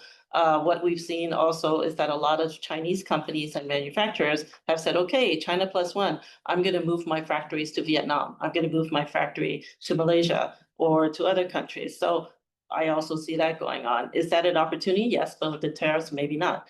I think that for the destination countries, it's great because then they can have the opportunity to, one, see foreign direct investment, and two, increase the number of jobs for their people. And I think that's great. But really, is that a way forward, or is everybody supposed to just look and say, okay, what can we focus on? And I've been, talking to many trade offices about that as well. What is it that you're strong in, and are you really competing, or are you really creating a space for yourself? So I don't know if it's good that the business is moving from one country to another country, and is it really a greater benefit overall, or is it just moving, right? Benefit from one country to another. I'd rather see, and of course, this is something that it's at a higher level than my pay grade. But the thing is, if every single country can own their own space and not be a competition per se and taking business from another country, but really owning their space and really specializing. And I think that would bring greater benefit, but who knows? If I could add to that, Please, I think Japan has huge opportunity. Yeah. I'm not just because we may have people from Japan. When I was at Leapfrog, our first, most profitable, robust market is Japan. It's not China. I do think this this new chaotic world of conflict may have opportunities for partnerships and deeper understanding between America, Japan, South Korea. And it's been a trend on TikTok and Instagram, like so many young people visited Japan because of the currency and it's getting trendy again. It was all China, and all of a sudden everybody wants to go to Japan. Right. And I look at my daughter who's at Barnard, Columbia. I'm like, I've been talking to you about Japan, for a long time, never interested. But now it's like everybody's going to Japan. Let's go to Japan. So I do think that there are opportunities. I mean, That's true. for sure. I'm sorry, I should add on that because Go ahead. I do. There have been, and for example, in Japan, with the age increasing, and a lot of young people moving out of the country, we see that there are opportunities actually to bring jobs back to Japan through international partnerships. And this is what I've seen is that, hey, if there's a shortage in the country, what can I do to take advantage of that shortage, or in terms of talent, or in terms of economic activity, but I can take advantage of that and then, make money. And I'm seeing that, for example, farming. So maybe we'll talk about that later. But you know, bringing expertise and bringing manpower to Japan to farm, right? That'll, one, increase your domestic product, and two, also increase exports again. So I am starting to see where countries are not just competing, but looking at other countries as an opportunity, so everybody benefits. So I have seen that for sure. I've got two more questions and then we'll open it up. Sean, the Asia Pacific Economic Council will take place in South Korea this year. What are the expectations, early expectations, do you expect that will take place at APEC, generally within the region, as well as what between the U.S. and China? Probably a couple of answers to that. There's a through line, I think, from the APEC meeting in Bangkok previously, the one in San Francisco, and the next one in Korea around climate. Big commitment has been made on climate, and I think that's going to be a consensus through line going forward. So maybe a lot of opportunity around that. We're going to be there as the Bay Area Council. We're committed to being at the next 5 successive APEC meetings. We hosted 17 here in San Francisco during the San Francisco event. And we had a group in Lima, Peru last year. So we'll be in Korea, but the focus is going to be on AI. There's a huge conversation about AI everywhere. It's not just here. I think a lot of people look to the Bay Area as kind of the global epicenter for AI. A lot of things happening here. So we've been doing a series of forums to kind of gather perspectives and ideas, not just on California AI policy and development, but kind of looking at California global context. How does it all fit together? So we'll be hosting an AI event in Korea, and the following year, who knows?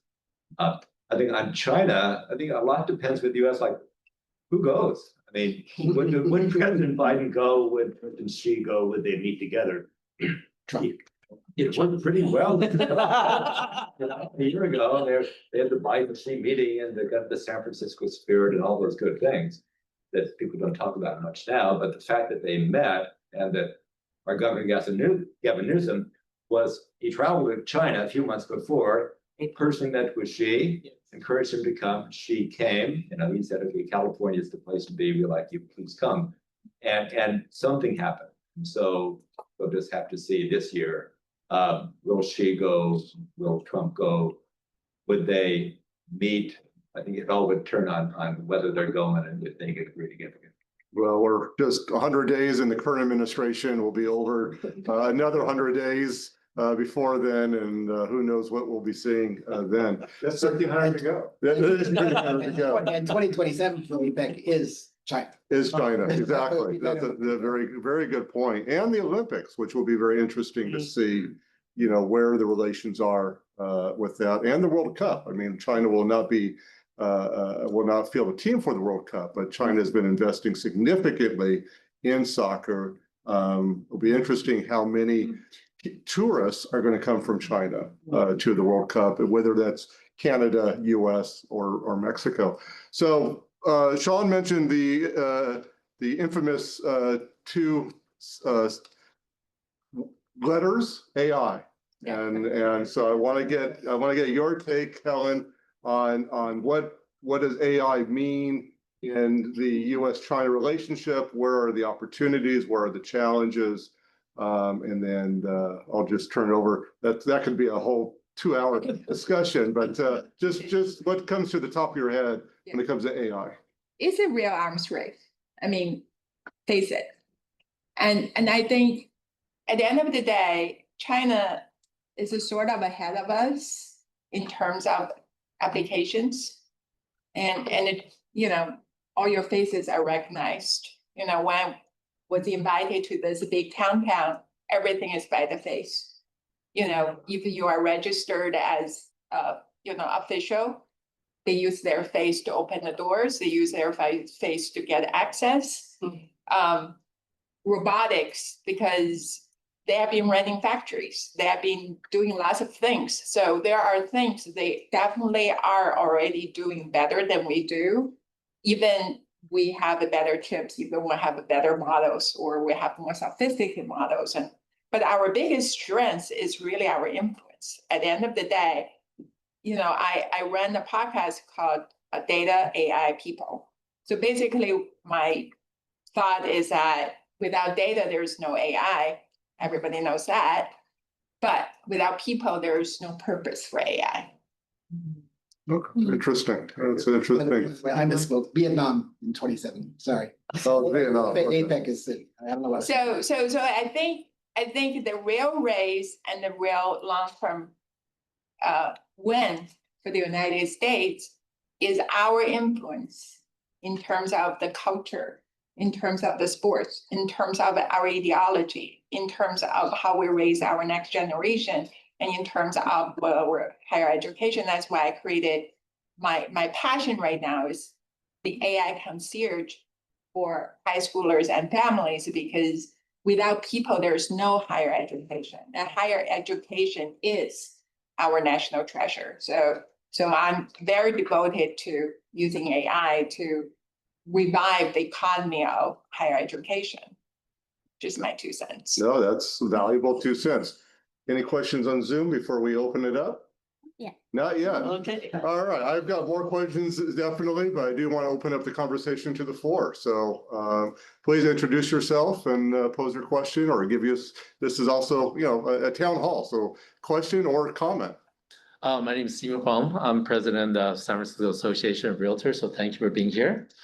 I want to follow up on what Helen, you said about, the human that jumped off the roof.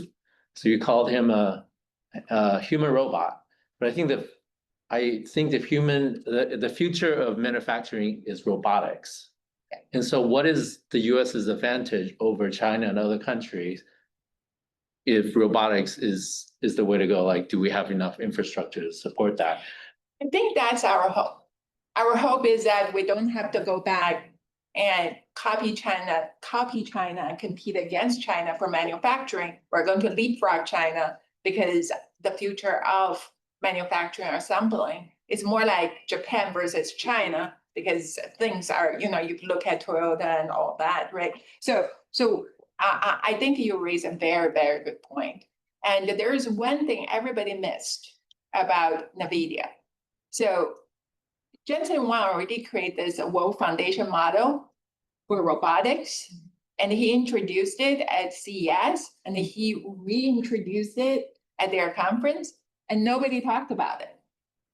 But he is already very much focused on this foundational model for world of, basically automation.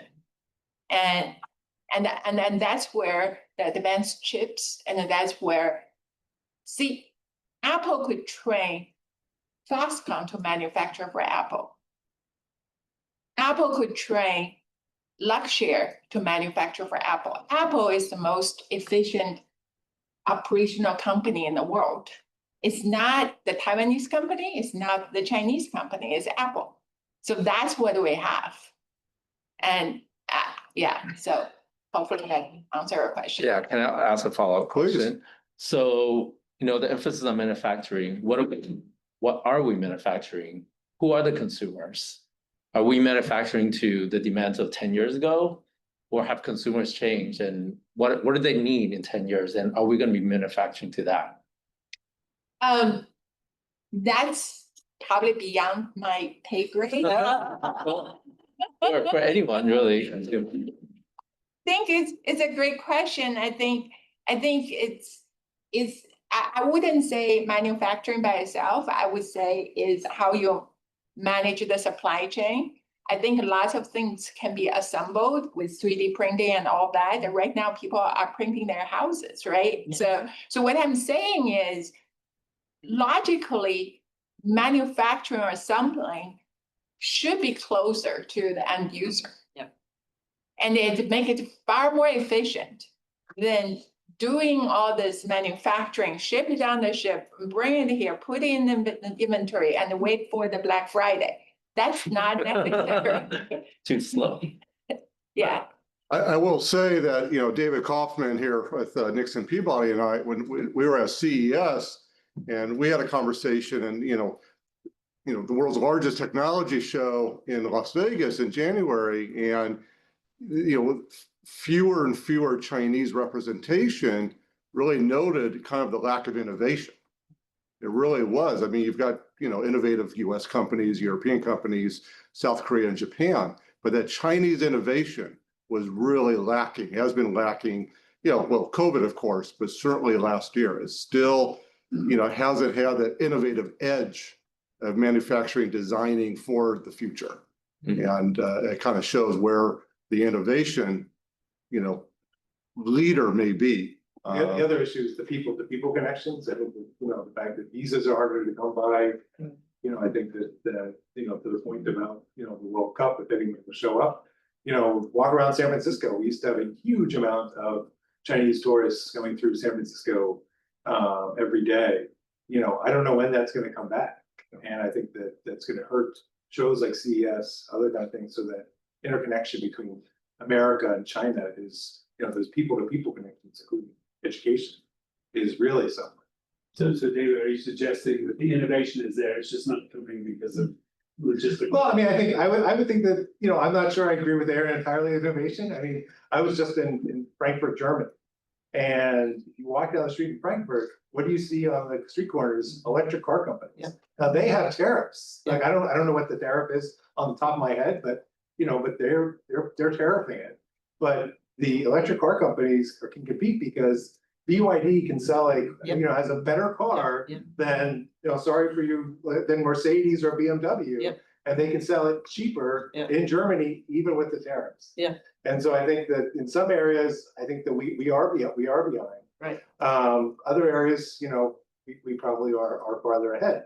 But when you go there, I mean, I think the shame was that Apple didn't build a car. Because the notion is that when you go to China and you want to get into an electric car, you put your phone down, your car is completely controlled by your phone, everything is totally integrated. Whereas here, like I rented a car from Avis and I use Apple CarPlay and they'll plug it in. I'm already like crashing out of the airport. Where am I going? So I think that's the area where I think that I agree that there's some areas that we haven't they haven't caught up, but I think especially on electric vehicles, they're way behind. They're way beyond them. So other questions? Actually, let me take her question and then we'll kind of go around. Go ahead, please. It's John that mentioned all the business impacts and how that affects us as Americans. So if we don't keep those doors open and say worst case scenario, the tariffs this is what the reality is. And do those businesses kind of just have to put that cost onto the people and to offset those high prices? Like what do you see as what can we do as consumers, or I don't know, just thinking about the long term, like this is what people are afraid of, is the prices. Yeah. And how everything's getting more expensive. If we don't have these relations, then what do we do? Manufacturing. I think short term, buy now. Yes. Yeah. Buy inventory. Priorities are out of the end. Walmart, come on. I went to buy the new car last week. All these people are coming in, they're running shoes now. So Hoarding going on. just buy it now, if you can. I think, the longer term, I think there may be some businesses that say in China, they just don't survive. They operate on really thin margins, so a lot of them may just crash and burn. Some manufacturing, maybe the best scenario would come to the US, but I think the whole scenario just points to higher costs because there's a reason why they're producing in China. There's a reason why they're producing in Vietnam or Mexico. It's because it's efficient to do that. A lot less expensive. You think with logistics. And generally, it's a lot more expensive. So you want to produce your Apple iPhone here, you want to pay $3,500, $4,000, okay. If that's what you want. So I think we're looking at elevated costs for imports. And if you bring it to the US, it also takes, you might find a factory somewhere that can produce right now what you need instead of China, but probably not. There's this amazing supplier dense network in southern China. Anything you need close by. It takes a long time to replicate the supplier networks anywhere, including here. One of the big issues with semiconductor plants in Arizona they have to replicate supplier networks, and they just don't have it yet. So it takes a long time to build.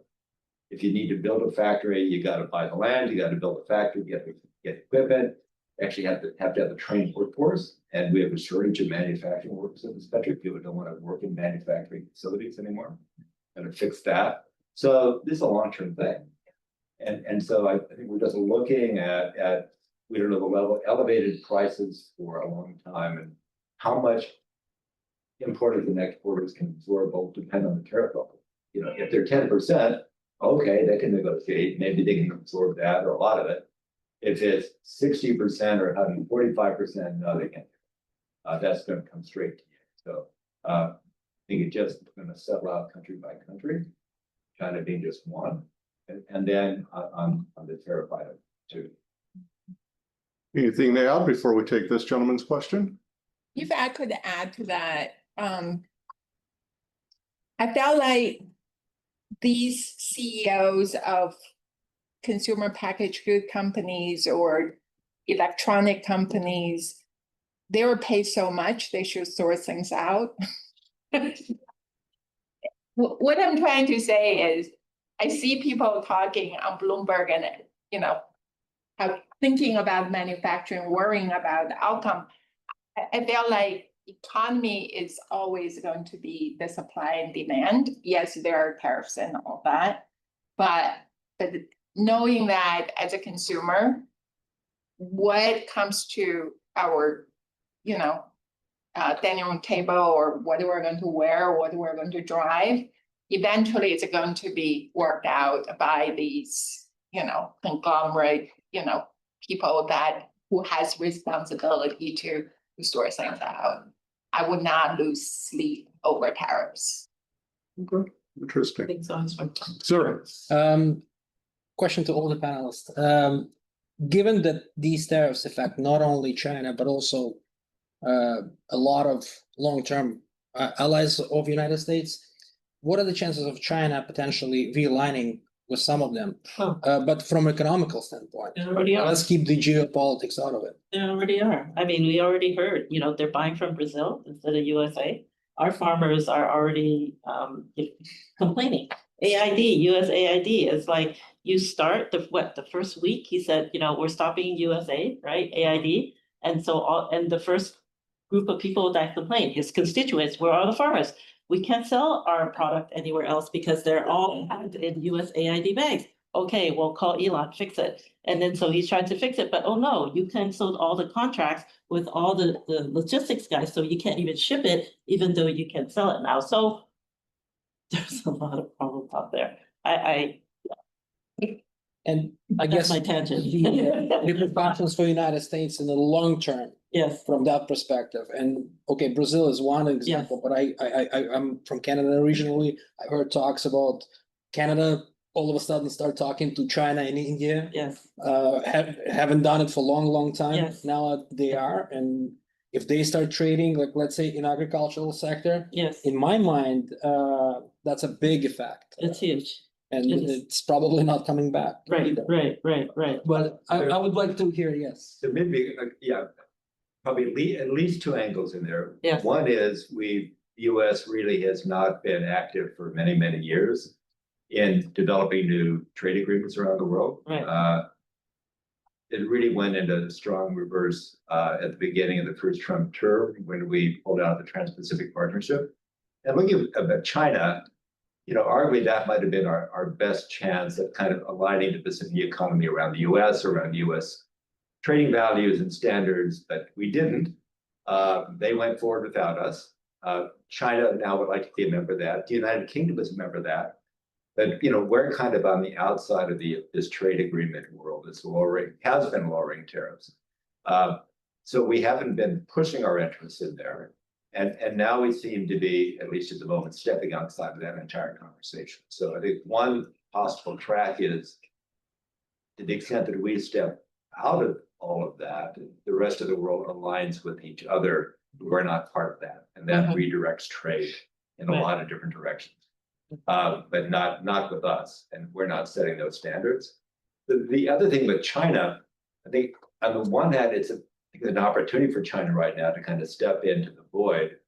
There's kind of a question how far they can actually do that, because they're according to the Europeans, like, we're reliable trading partners.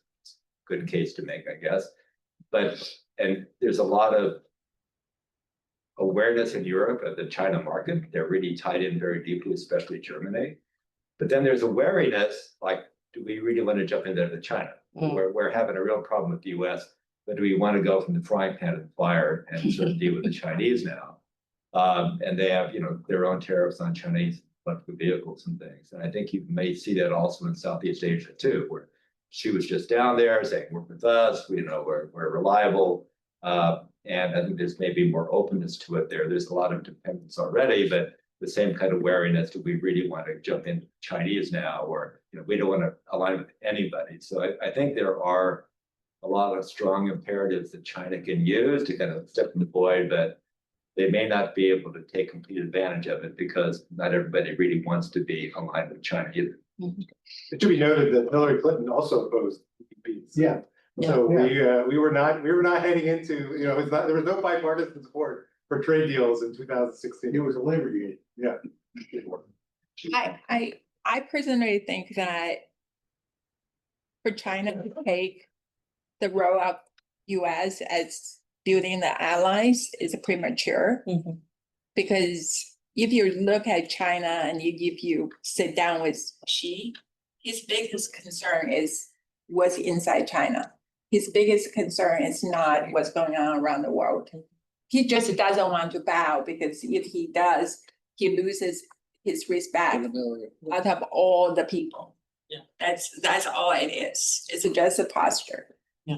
Good point. Can I add one thing to that? Because you reminded me of something I forgot to say. So there's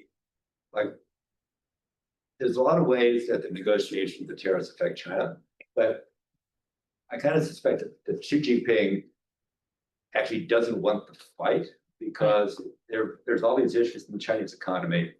Real estate has been just in the tank, economy is slowing, and I think there's been a movement of capital. If you look at loans, subsidized loans and things, moving from kind of the commercial real estate sector into manufacturing.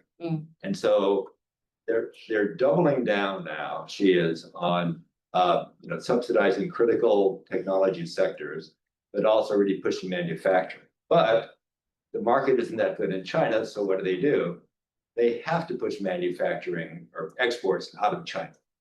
So if they can't push them into the US, is the implication they flood the world with Chinese exports? And so that's another reason the walls are kind of going up. Like, just a minute, we may want to work with you, China, but we're really sensitive to other countries, that we might just be flooded with Chinese exports and damage our own industries. Right. Europe is already pushing back. They're saying, we don't, just because you can't export to the US, we don't want your product. Right. Yeah, they don't.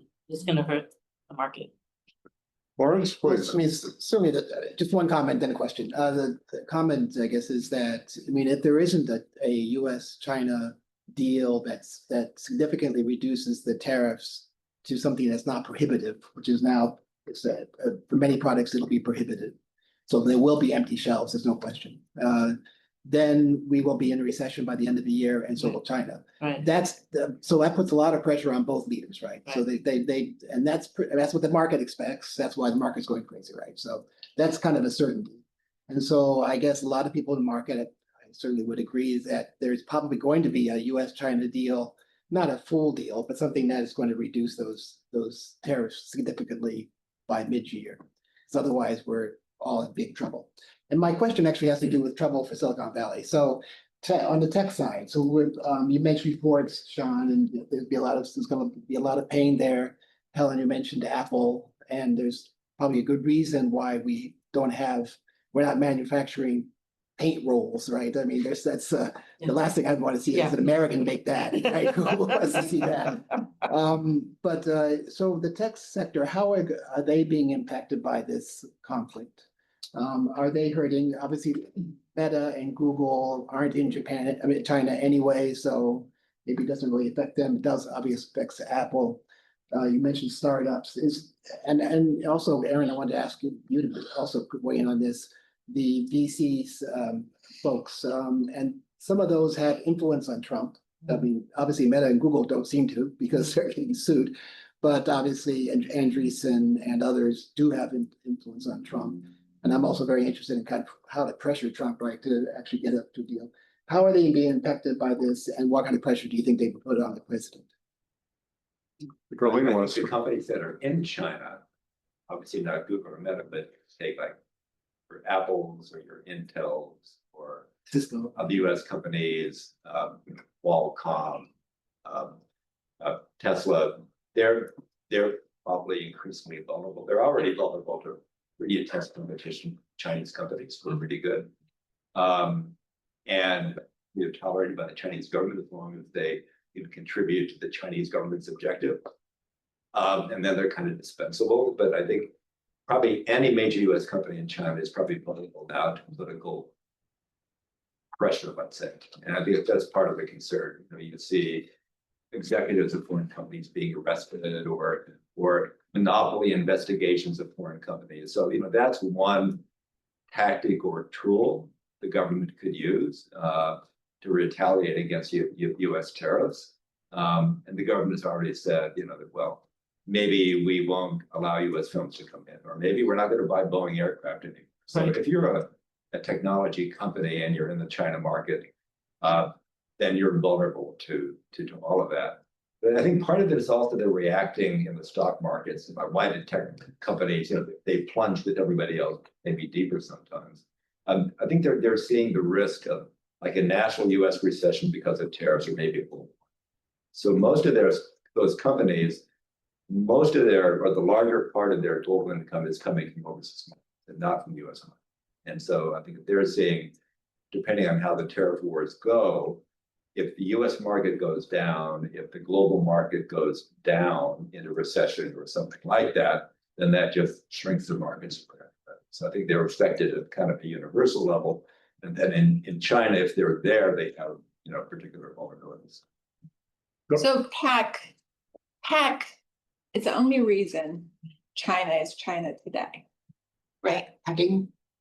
It's not hacking, it's technology enabled the centralized power of control over 1 billion people.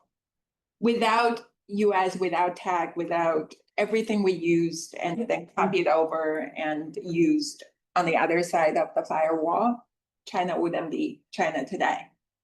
So it is a vocal point, right? But there is no doubt that whatever technology that we have invented and that we try to control, I think one of the panel said it's like water. Once you've created it, it's going to go somewhere. So really, I think, as I said earlier, it's really about strategy. It's not just the tactics right now.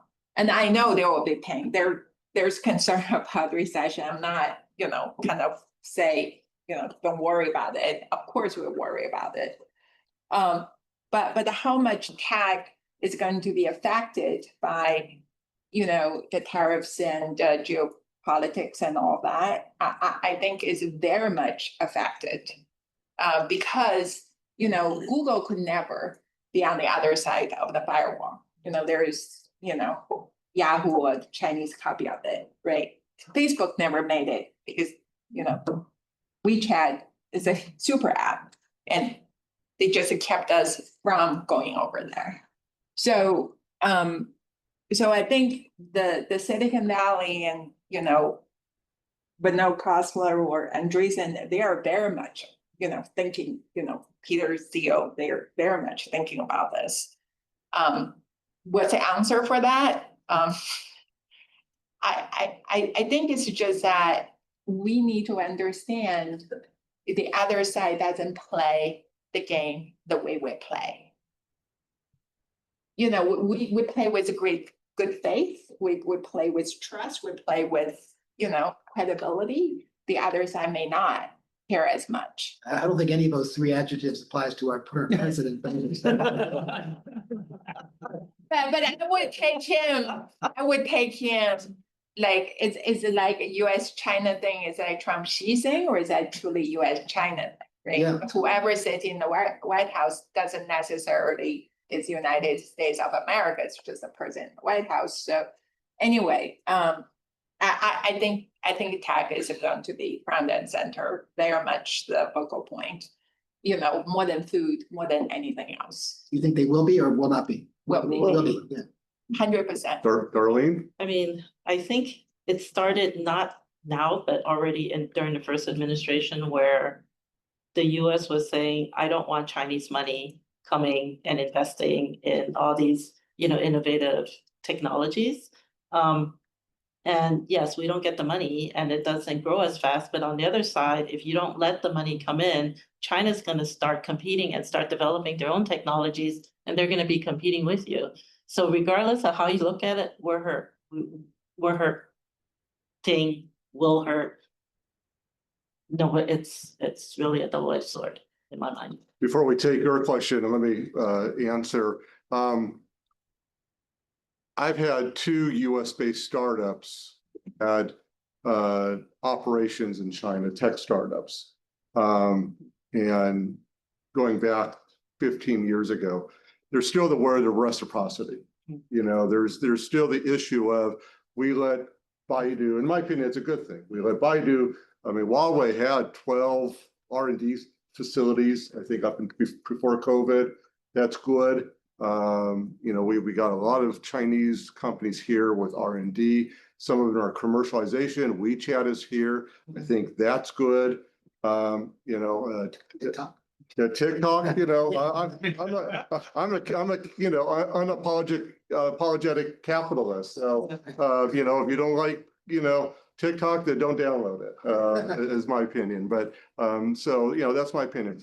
But the issue has always been when the restrictions that my companies had on data, housing data in China, the commercialization, right? To put an app on an app store, you had to not have an ICP license, Chinese App Store, but the Chinese government did not issue ICP licenses to foreign companies. And so that's an ongoing battle that I think tech companies are having. We've seen prior to COVID, we saw some of the financial companies, set up operations and sell some insurance policies and ETFs and other financial instruments. But then the domestic financial market has created its own challenges. And so the question is that investors are looking for opportunities. When I look at the 5, 10, 15-year horizon, China will remain an opportunity for Chinese companies. I think U.S. market will be an opportunity for U.S. companies and other, companies. That's just irrespective of who's in the White House. This is still the opportunity. It's the global South. I think investors are concerned about the being pushed out of the global South. I remember being in China when Xi Jinping was really kind of going after Jack Ma with Alibaba and curtailing the big leaders in China. But at the same time, he was calling, the leaders of African nations, saying not only should you allow these companies in, but you should give them incentives to come into those countries. And I'm speaking about Ethiopia specifically, because I happened to be in Addis when that conversation took place. So I think when you look at the, Latin America, you look at Africa and the global South, I think that's where global investors are concerned, the U.S. global investors. So competition with Chinese. Competition with Chinese companies, absolutely. I wanted to add to that. Sure. I'm from a West African country. A lot of people, probably most of you haven't heard of. We call Burkina Faso. Used to be called Upper Volta. Yeah. Right. An international crowd. Yeah, I'm really glad that a lot of people here never heard of it. We know what the Congo is too. We can even see it on the map. Just real quick, we also think New Mexico is part of Old Mexico. We have a problem with geography in here. Right, I wanted to add to that, because I came to the US in 2014, more than 10 years ago. I went back last year and like Chinese tech is all over the places, right? It used to be America, but as you said it, I think America's biggest strength right now is America's influence, right? Out of, besides that, I feel like, China has taken over, at least in Africa, is, most VCs, especially in, Silicon Valley, want to play it safe. They barely want to invest into African countries. Whereas, Chinese companies, Chinese VCs, they go crazy now, right? And they pretty much controlling everything right now. I think it's, at least up in the US now, I think we have to start looking into that too, because it's definitely a market. It's roughly 1.4 billion people, and the addressable market is around 600. The fastest growing. That's as twice as the US. Wow. Fastest growing market. So in China, is seeing that. I think it's time that we start looking at it. Thank you. Can I add a comment to that? Yeah, sure. Africa. So yesterday, Bay Area Council hosted a California Africa Transportation and Economic Forum. Evan was there, and it's really focused on the first major event, I think, focusing on building economic ties with Africa, starting with Nigeria and Kenya. And a lot of people showed up, like 200 people. Fantastic. Which kind of points to the subnational opportunity. The national level, there's a problem. If you notice that Rubio announced, or the State Department announced a couple of days ago, that they're going to be reducing the number of embassies and diplomatic missions around the world, starting with Africa. And the rationale is we're going to concentrate on priority areas. This goes contrary to what a lot of businesses and past administrations have been saying. We need to focus more on Africa. So there are these really different curves in the US that it would be really concerning, because China is wrapping up their diplomatic presence around the world, even as we appear to be pulling ours back in places like Africa. I can add to that, I just did some research recently looking at demographics and all the areas that we think we're focusing on. They have bad demographics. Pyramids that look more like something is going to tumble over. Whereas in Africa, that's their pyramid. Right. And so China is clearly looking at that. I think we got time for 2 more questions, so. Please. Okay, so I'm a licensed custom broker. I'm a president of the Custom Brokers Association here in San Francisco. So we're front and center in this trade war, the tariff war, shall we say. My question is to the economist in the room here, Sean Randolph. So what I was told was that, when we thought it was just 25%, that, all the economists said, they'll just go up a certain level and then the inflation will not be an issue after that. Now it has gone up quite a bit more, but still, is that still a sound economic thinking? And where do you think about inflation? I don't know. Actually don't know. The projections right now are for inflation to be going up by later in the year, like summer, fall, maybe 4.5%, something like that, who knows? So going the wrong direction, basically going up primarily due to tariffs. That I think it's really hard to know the actual impact because the tariff levels are so uncertain. So for China, is it 145? Is it 60? What is it with all these other countries subject to the so-called reciprocal tariffs? But the only thing that's really clear is that it is going to reverse the trend toward lower inflation.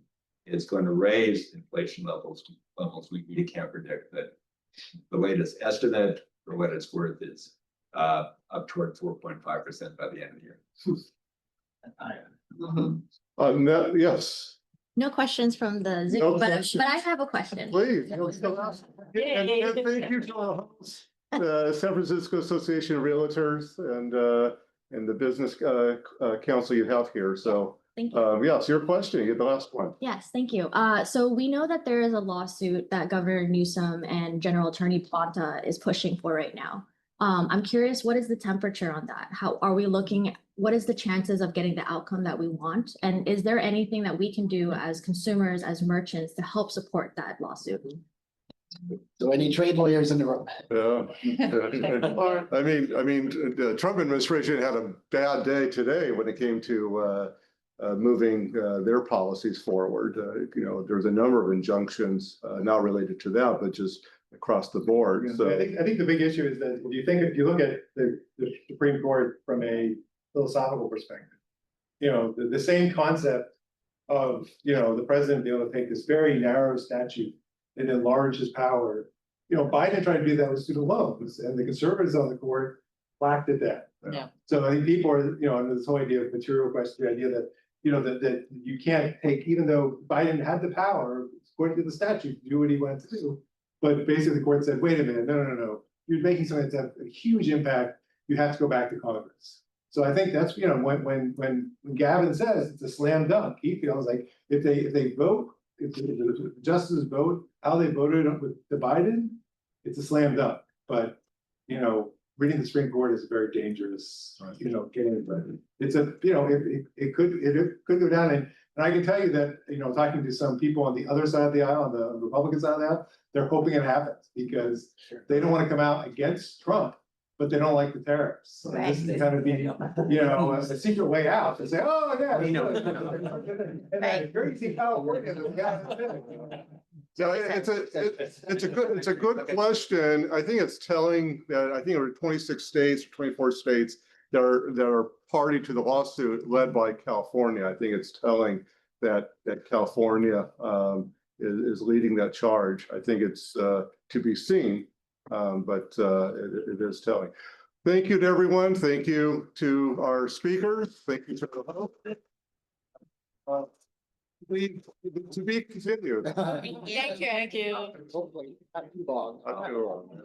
Excelente. How's